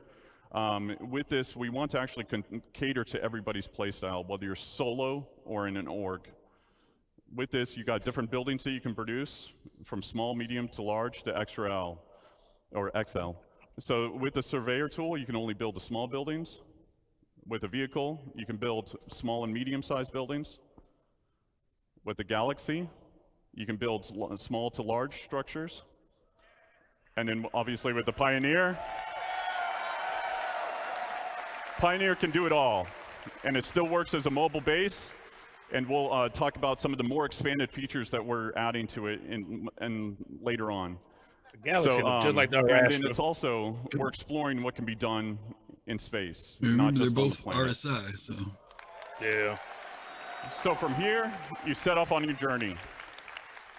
So with the land claim, you put your tool down where you want, you launch the drone that is built into the machine, and then from there, this allows the player to access the base building and also land claim mode. With the land claim modes, the player can actually change the size and position of what area they want to claim, and it also shows you the cost and taxes associated with it. If it's in a taxable zone and you don't own the land, this interface will default to it. So if you own land or it's in a lawless area, it'll automatically go to base building mode. So with the overhead view of the land, you can actually place down buildings exactly where you want.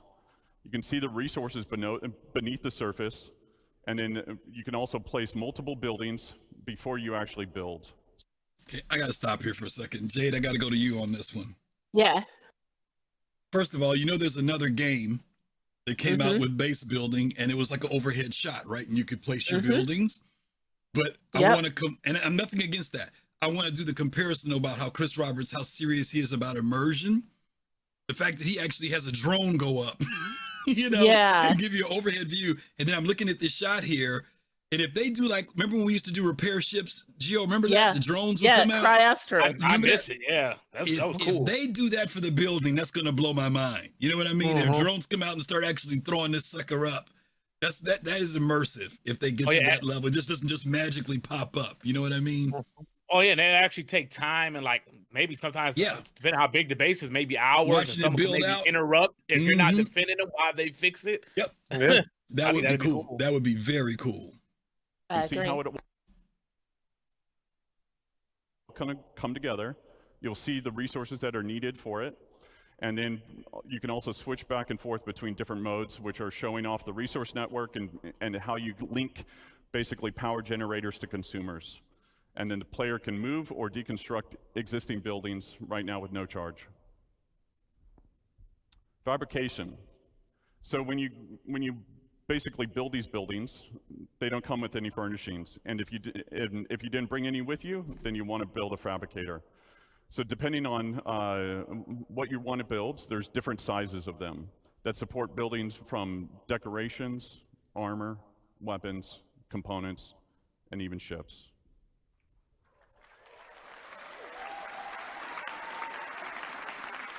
So like base building mode, you need blueprints, resources to craft what you want. Everything fabricated is produced from it produces a physicalized entity. Stats and quality will depend on the quality of the materials actually used. Once you've done that and you've built your decorations, now you can actually fill the room the way that you want to fill it. So furnishings can be purchased at different locations, or they can actually be fabricated. You can do that via first person or in a dedicated mode in the Surveyor's tool. I am going to be absolutely no good. I will frickin' spend 40 hours decorating my house. I don't know about you guys. Yeah, same. At least 40 hours for me. Depending on how, like I said in chat, I hope they go all out when they, have stuff that's furnishings and interior design elements. Because if they do, I will spend probably a week just doing that. Yeah. I'm curious about the crafting side of this because, they did show us some things that they said you would be able to buy and transport to your place to have in. And they mentioned that like in relation to like solar panels and stuff like that. And they talked about how the Pioneer is going to kind of be like not like a microwave, but like you said, a blueprint. You put it in and the thing comes out. But I'm really curious as to like with this furniture and stuff, whether there will be blueprints for that you can also purchase and acquire, or whether or not it'll just be, you go to the store, you buy the stuff and put it where you want. I'm curious about that. But I think I'm sure the blueprints are going to be needed for if you want to fabricate everything. Okay, then I would love that. I would love that. Especially some rare items. I think like some of the rare cool items. Like, wait, where did you get this bed from? Like something that you can't buy that'll stand out, or like an exclusive fish tank wall, or something crazy. I would love that. You said you'll be able to tweak some of the blueprints too. So hopefully they'll be able to tweak, like you said, Gio, for furniture. Color, all types of stuff. You can make it customized for you, which would be really nice. And this will make mining those different resources that aren't worth anything right now worth doing. Absolutely. Absolutely. Iron might be worth a whole lot more than we think, huh? You've got different types of buildings. So you've got utility style, which would be garages, freight elevators, landing pads, storefronts. And then you've got extractors. So with extractors, we want to make sure that nothing in regards to resource gathering is fully automated. A level of player engagement is always needed. So as Nick talked about before, there are different types of commodities, radioactive, perishable, etc. What you'll be doing is pulling out full containers. Then from there, it'll be repairing, or there's wear and tear associated with it, or even misfires like you saw in Thorsten's talk and Guillermo's talk yesterday. There's also upgrade paths for making them more efficient or resilient. Hopefully this is another plus sign, and forgive me for stopping one last time, guys. Many of you remember when we first saw the commercial for the Prospector. The Prospector's laser was pointing into the ground. It wasn't doing an asteroid or a rock. And that question came up in the past about, will we be able to do that? And the CIG said at this time, they didn't have the game structured so that there was resources in the ground. But here we are seeing that. So hopefully, we'll be able to get back into that too with our own mining, not just with facilities like this, but maybe, I know that new Arastra has a laser that goes down underneath. Maybe it can point downward later too. But anyway, my point is this idea of being able to pull resources, because I remember in Tony Z's video, when he gave the example about factories and trade, he talked about how there would be stuff that would be minerals that would be in the ground, and it could be eventually exhausted, over time. So I'm really looking forward to them being able to do stuff like this. I'm glad y'all giving Galaxies its flowers, because that game was way ahead of its time. Oh my God! Yes. Because I played it a couple years ago for the first time. I never played it because I was a console peasant at the time, and just playing it, it felt better than majority of the MMOs I played. It's amazing, and it was doing stuff like this. Yep. So yeah, I definitely messed with Galaxies. Absolutely. Power generators. So with different types of power generators, there'll be some that are more cost-effective as well as effective in different areas. Solar panels will not always work in darkness. Fuel generators will need to be filled up every now and then. We need an AT-AT to take out that generator. Excess power. Then you've got producers. So things that will require the players to combine different resources to produce new items. And then you've got defense. So anti-air, anti-personnel, and then shield generators. And then the big one. We start development Q1.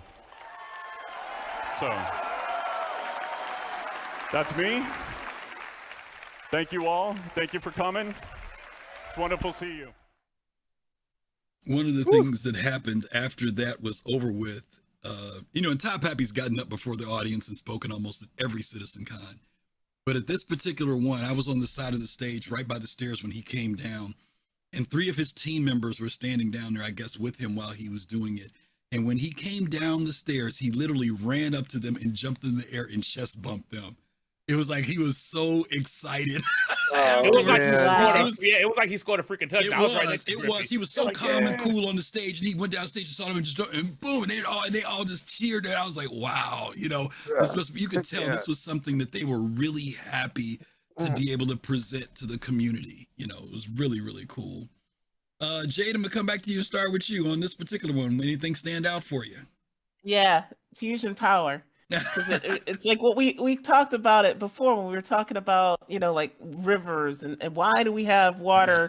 Yes. Why are they spending time on rivers and stuff? And I can only hope that there's going to be an advantage if you want to have a base with fusion power, which is highly reliable. Maybe you have to locate closer to the water so that you can power it with the hydrogen from the water. Yeah, absolutely. I mean, even for maybe if you're putting down a base somewhere and you're gonna pay for all your resources or you've already gathered them, then maybe you won't care about mining, right? But if you happen to be one of those people who says, maybe because of what I'm doing, I need to be able to do some mining, or water is important, because again, picking those locations is going to be part of the dynamic of what area people fight over. Some people could care less, right? They're going to go someplace, and as long as they're self-sufficient, and as he put it, living off the grid, those people may have to look at property or look at where they land in a different way than people who maybe are paying in the higher end places, right? It's not the same for them. But if you're living off the grid, you really have to be aware of what resource wise is around for you to tap into. That's a good one. Yeah, just real quick, the other thing I thought of was, this could solve some of the problems we have with people littering,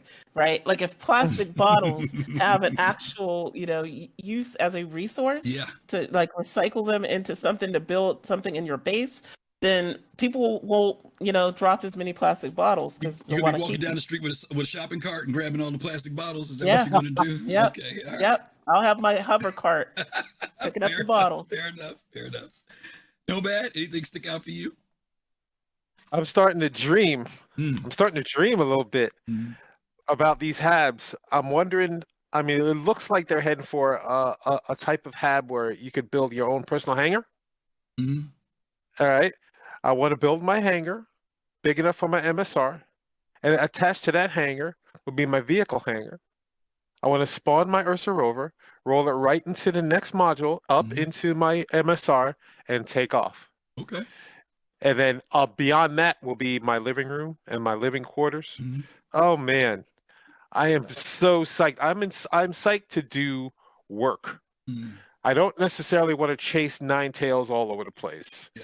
I just want to go and have a job in the verse and go home to my beautiful little home in my tropical hideaway and land my ships in or around my hideaway after a long day's work of doing logistics and deliveries and maybe selling some stuff to people. Like you said, you even got me going on on resource collection, and selling iron to people who can't afford it.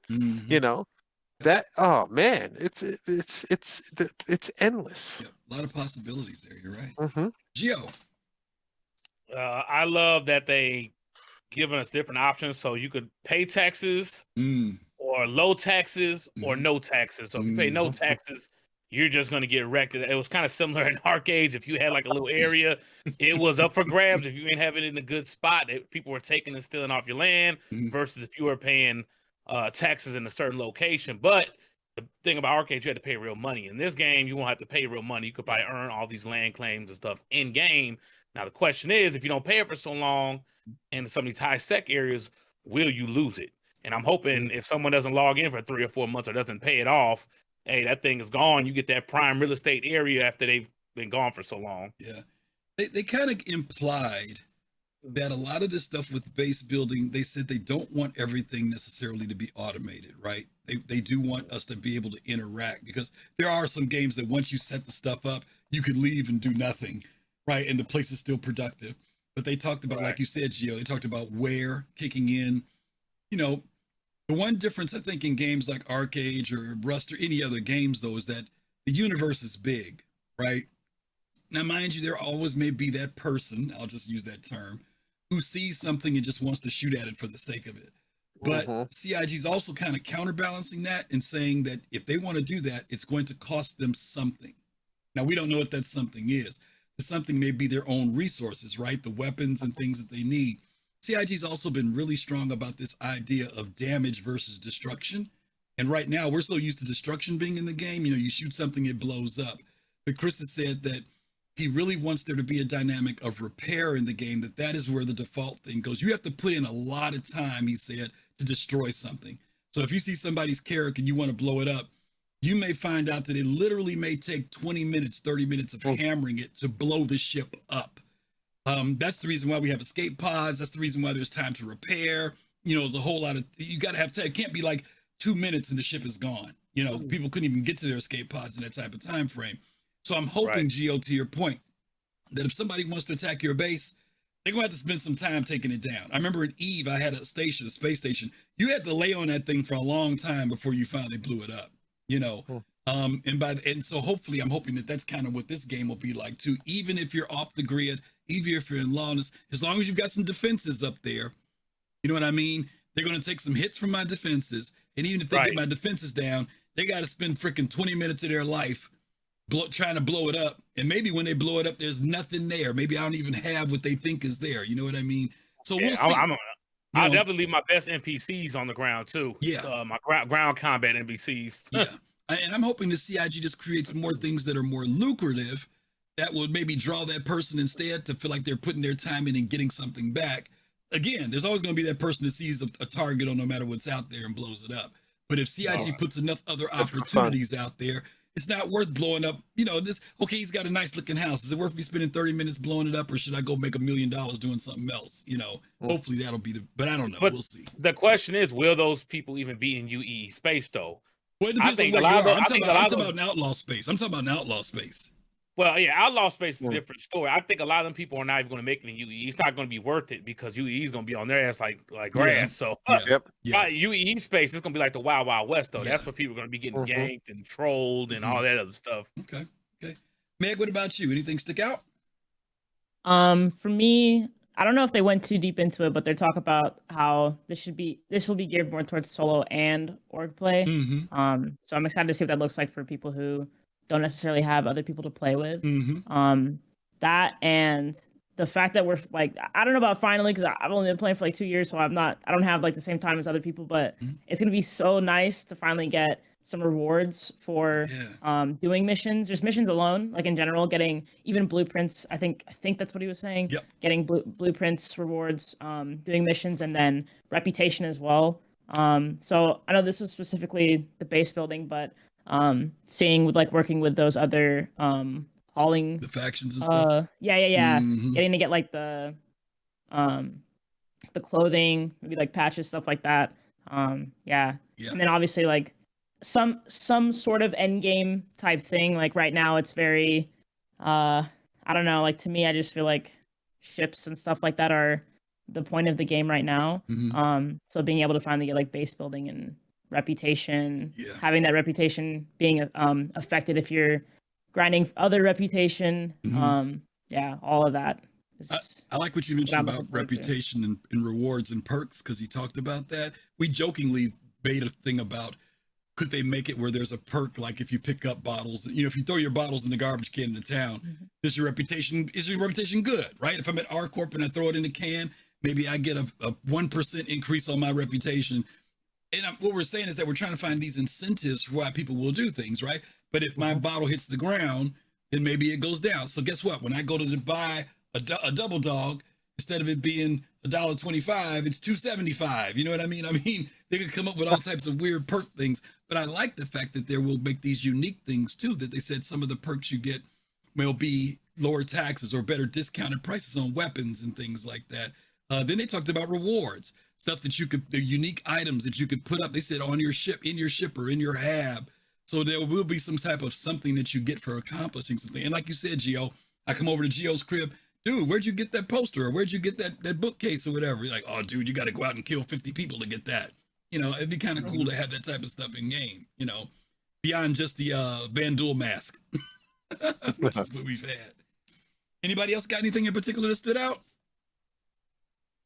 How do you guys feel about the cargo we showed? This thing we're looking at right now. How do you guys feel about the whole cargo loading thing? I heard them say something about how perishable stuff needs to be hooked up. Yeah. I'm curious how that's going to be working. Yeah. Go ahead, Nomad. Like tied down? Or Geo. No, they said that. No, it had to be like powered. They said it's refrigerated. They said you have to make sure you turn it on once you get it in place so that it stays cold while you're transporting it.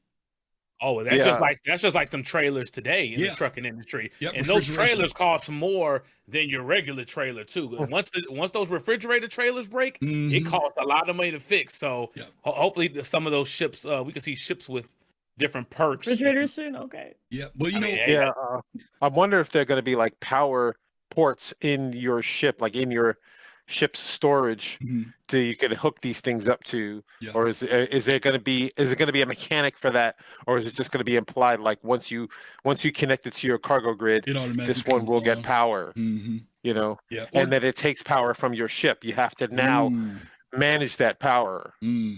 Interesting. Yeah, they did say that you would have to make sure that the power was on. They did say that. So there may be just a simple thing is, if you pick it up off of, if you're transporting it with a grav gun, it's off. But then once you set it down, you may have to hit a switch on it to make sure it's on, just, for the sake of it. We talked about this before. So some people, and again, they try to keep this balance between what you can do in solo play and then what happens when you increase your scale of what you're doing. So when you're taking 600 units of something, let's say you're using a C2, there are some people are going to actually act as a load master, that person who literally wants to be able to make sure that your stuff is in the ship the right way, it fits the right way. One of the reasons why you want that is because, and I'm not trying to be funny, but if you get somebody who really is not that coordinated, you could spend an extra 10 or 15 minutes trying to get them. And if you guys have ever tried to fill a ship up with all the odd shaped boxes, if you don't have somebody who can kind of look and eyeball that sucker, you could be in there, yo's laughing. You could be spending extra time trying to get those boxes in place. So you really want somebody who understands how to load the thing up so you can get in and get out, But, I don't know. Some people may think that's overkill, having to think that far down the road. No, but you were saying earlier, like, some people are giving people slack for taking a long time. But, hey, the cargo is getting loaded. Get it right, huh? You can probably load a lot. No, not probably. You can load a lot more if you Tetris it correctly. Yeah. Versus just throwing things in there. Yeah.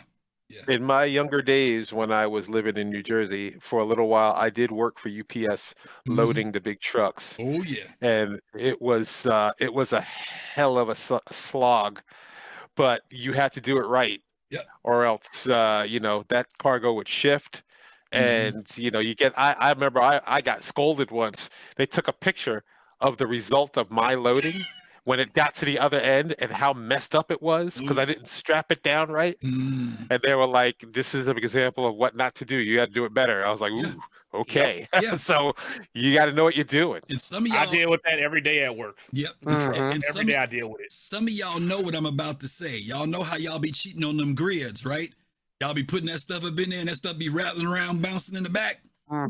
You be done tore up all your stuff in the back later on, or if it's explosives, you better be careful. If it ain't on a grid, you better make sure it's not gonna blow up, because you take out the whole ship because something wasn't on the grid. So when they say 64 SCU, you could go on and go for 78 if you want to and see what happens. You might be okay, but just be aware. That's all. Not that you can't do it, but just be aware that these things are going to become important, because things that are perishable, things that are explosive, things that are volatile, maybe it's not explosive, maybe it's got a time that you got to hurry up and get it there before something bad goes spoils or it blows up, whatever.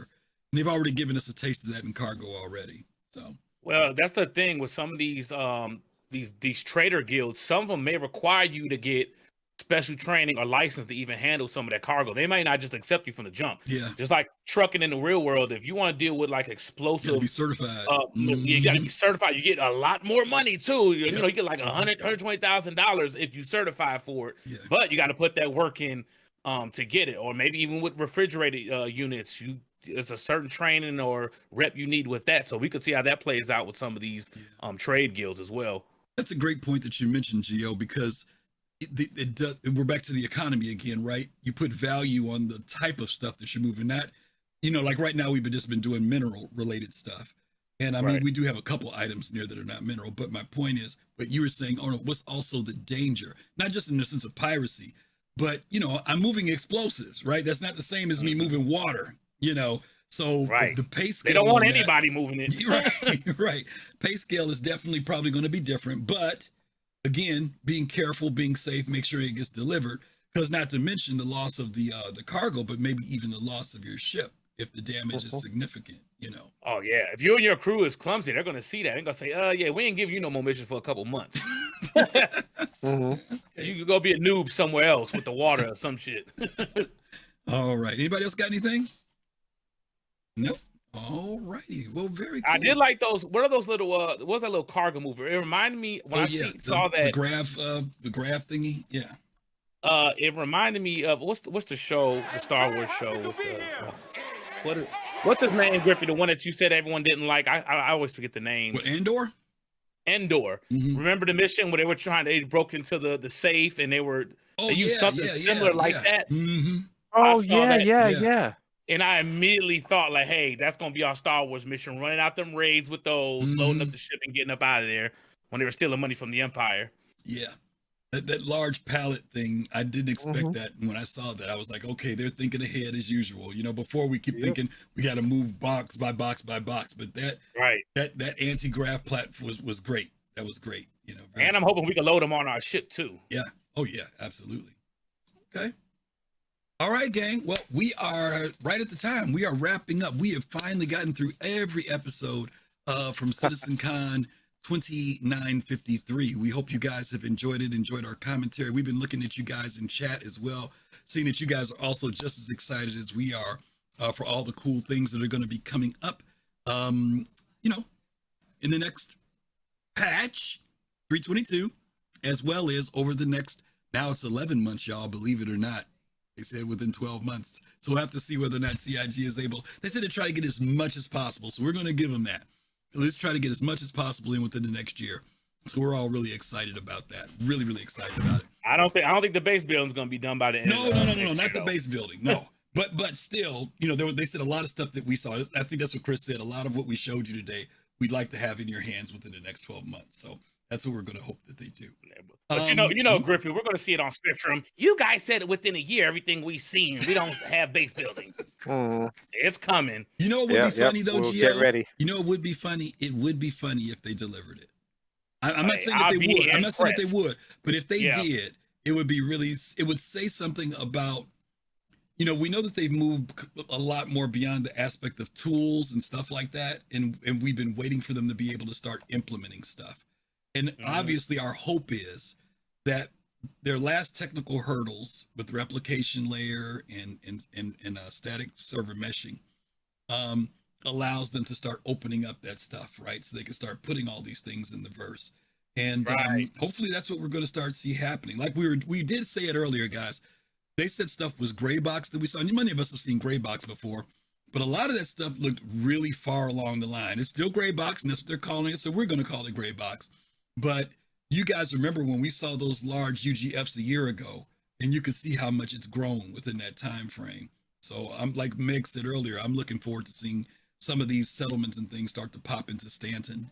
And then obviously we'll see them in Pyro. And see, that's the thing. Everyone's judging CIG off the past couple of years. Like they're like, oh, God, there's no way they get all this in a year. This was before we got the team off the Squadron 42 stuff. They said a lot of the team is done with Squadron 42 stuff. So now we have to judge them on a whole new way now, because if the team is on all these new things and they start pumping this stuff out, we got to give them a chance. Like, so now I'm giving them a fresh start. No, a lot of the teams off Squadron 42. Let's see what they do. If they keep their word, hey, that's a plus for us. Yeah, people I think forgot the cadence that we used to have back right after 3.0 came out. Those patches were full of features, full of content. Yeah. And it was only after people moved over to Squadron 42 that we get what most people are used to now. Some people weren't even around back then, so they don't know. They're not prepared for all the stuff we might see in the next year. Yeah, Captain Jones, I'm glad you emphasized that, because I don't want to throw base building in with that. The comment was made by Chris earlier when he said that later, but he wasn't talking about base building because Pappy did say they're going to begin that first quarter development, not implementation, development first quarter of 2024. So don't get me wrong. I'm not saying that we're going to get base building within the year. Again, I'm going to repeat what Chris said. We're going to try and get as much as we can to you within the next year. So we'll see what that is. We'll see what it is when it's all said and done. But thank you for mentioning that, Cap, because I don't want people to think I'm saying base building is going to be. I just said it'd be cool if they did. Okay. Let's see. Jade, I'm going to throw it on you. Can you talk a little bit about Soul Talk? Yeah, Soul Talk is every Thursday, and that is the show where you come in and you join our Discord and you talk with us about the game, about what's going on with Inside Star Citizen, and that is Thursdays at 9 p.m. Eastern Time. Okay. Next week, there will not be a Soul Voices, and we're going to talk about why there's no Soul Voices in just a hot second, but that's on Saturday. But next Sunday, we're going to be doing a show called The Backlog. Yes, The Backlog. And that's because CIG talked about the backlog. We're going to talk about those ships. Yeah, we're going to blow the dust off of them ships. The Javelin and the ships that are backlogged. And we're going to talk about those ships that CIG highlighted, ships that we know. And we're going to kind of talk about what we think is needed for some of them. Not just ships that we don't have, but there are ships like the Gladiator, that have been sitting in the game that we know need love, in the Hornet series, several of them that we're going to say, hey, CIG has said, hey, yes, we're going to go back and do some stuff on these ships. So we're going to kind of all bring our ideas of which ships we would love to see CIG kind of give some love to, do a revamp on, or just in general, finally release. So that's going to be next Sunday, 8 p.m. Eastern Time.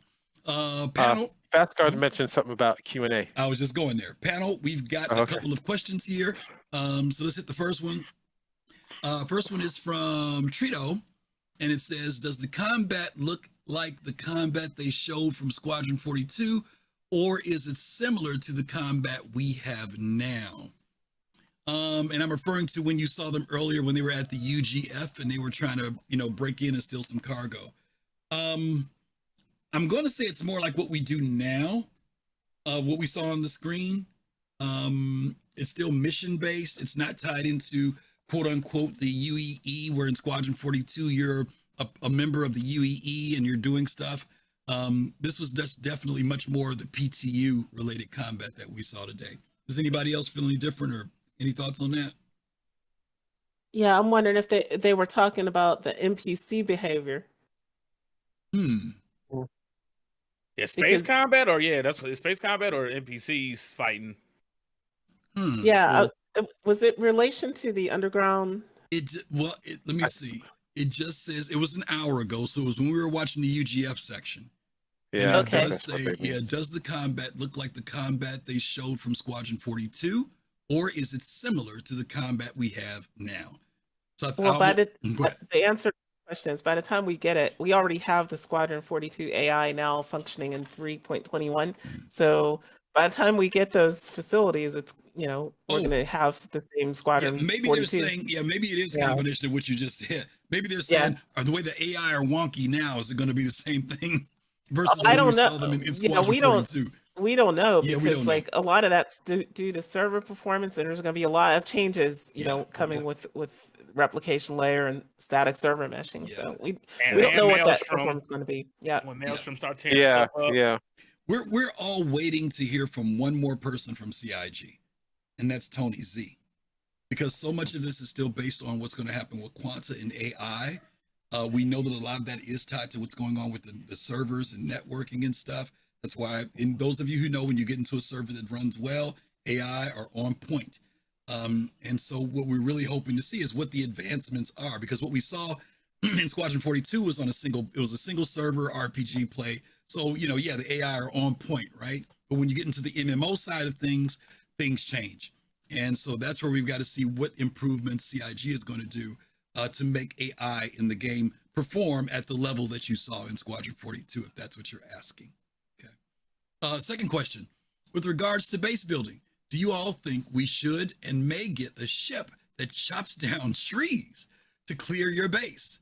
If we are talking about immersion, let's go all the way. That's from New Soul. Anybody got any thoughts on that? Yeah, it's called the Pioneer. Yeah, clearing. Yeah, yeah. Not just clearing, but like some terrain deformation as well. Deformation as well? Yeah, definitely. Yep. That'd be interesting. I would love a Gray Cat ground vehicle where I could go around chopping trees. we got a lot of ground vehicles in real life that could just chop them trees up in seconds. I would love to see something similar. Yeah, I could carry on one of my ships. Yeah, it's an interesting thing because again, now Jade, to your point, if they give us, see the funny thing about ground deformation. Remember this subject came up before because remember when they were first planting bases in the ground, one of the things they had to figure out was how they could just use their tool to do it, and the ground would automatically adjust accordingly. So I'm almost thinking that they may do that from this, because remember they talked about you could survey. Right. I'm not sure if they're going to, if they give us, I think it's going to be more of an automated thing more than I'm saying then we level the land, but that's just me, you know what I mean? That's what I think too. Yeah. Because the same tool that they used to put down the bases that we were showing and, the towns that we were showing, it's called Rastar. Yep. That's what they'll be using for our Pioneer and our Galaxy with the base building module. Yeah. It's an interesting idea. Sometimes there's so many cool things that we talk about or CIG has talked about that kind of go into that category maybe later. It may be tier 7 of something that maybe later on when things are stable and the game is running, that the other cool things that they could do, they could add into the game. But there's always like tier 0 that works its way up. We don't know how far the tiers will go. But I do think that and Jay just said it with the Pioneer, and we saw that they had this idea of you find a piece of land, you use the drones, you survey it out. And then after that, it seems like, because we saw drones building, that things will go in. And I think that you'll just kind of have a thing where the ground levels itself not to a dramatic level, but enough so that those buildings can be in place and you don't have any problems with collisions with things connecting and stuff like that. But and how long will it take for the trees to grow back as well? Yeah, that's a whole can't just leave thing, them chopped. Right? That's a whole nother thing. That's a whole nother thing. Yeah, we'll have to see what happens with it. But it's a good question. Okay, let me cover one more thing for you guys before we leave. And that is going to be the Virtual Bar Citizen, which is next Saturday, 12 p.m. Eastern Time. That will be our first session where we're going to come together to talk about both CitizenCon as well as IAE 2953. 2 sessions, early session, 12 p.m. Eastern Time, U.S. Second session, 5 p.m. Eastern, U.S. 4 hours each one. You can come to one, you can come to both. 1 QR code, 1 registration. We get to have a great time. We're going to be doing some giveaways, having some trivia, maybe some music. We have some folks from CIG that'll be joining us. As always, they come drop in, so we're looking forward to seeing them again. Many of you didn't get to connect with them at CitizenCon. This may be the opportunity for you to connect with folks from the Cloud Imperium Games company and get to talk with them and meet them. And of course, talk to people from all over the world. So please, if you can join us next Saturday, we would love to have you guys going right before the holidays. We only do these twice a year now. We do one during Invictus. We do one during right after CitizenCon. So this is going to be the one after IAE, I should say. So hopefully you guys will be able to join us for that. There's the code. Scan it while it's on the screen. Gio, were you going to say something, or was that Nomad? I thought it was somebody. No? Oh, I just heard things. Okay. All right. Well, I think that is it. FC, I'm looking for somebody to raid, and I don't see anybody to raid. I was going to say we could raid yoyoMeg, but yoyoMeg is sitting here, so we can't raid her. So, is there anybody? Where can we find Meg at? Where does she stream at? Oh yes, thank you, Gio. I forgot to give plugs to you guys. Jade, let me start with Jade first because I don't know if Jade's got anything going on this week. Jade, what about you? You got anything? Yeah, nothing going on with me. Nothing this week over at TPR. Okay. Nothing. Go ahead. Nothing that I can announce right now. Gotcha. Okay, no problem. Yeah.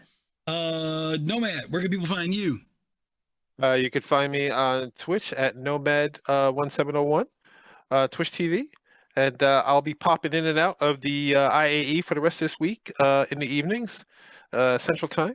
And you might catch me in there. Okay. Oh, Griff, I do have something. Sure. Yeah, if you listen to TPR's News on the Hour, I interview Molly. Oh, really? Oh, yes. Yes. I forgot all about that. Yeah. Absolutely. Okay. Who's Molly?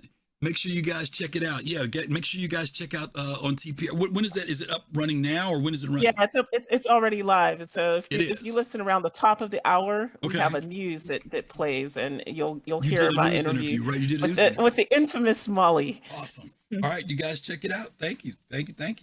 Gio, where folks find you at? What have you been up to? Tell folks real quick. You guys can find me everywhere at SubVeGio, and I just ordered my flight sticks. So as soon as I get them, I'm ready to hop back in and stream Star Citizen. And as well, I just got done finishing making our CitizenCon vlog. Me and Griffey, I just linked in the chat. You guys can check it out. I had a blast. Made me excited about CitizenCon all over again. And I got a second channel on my YouTube, SubVeGio 2 times for my React channel officially. So I got 2 channels now. Awesome. Which sticks did you end up going with? I got the Virtual Constellations. Ooh, see, I got him dual. I told you he got it like that, Meg. See, he was trying to play that crazy stuff on that Pioneer. Brother went Virtual. I'm a pro guy. I had to go VKB. I'm a pole man in these streets. Yeah, right, pole man, my eye. Okay. Meg, what about you? Where can people find you at? You can find me on Twitch at yoyoMeg.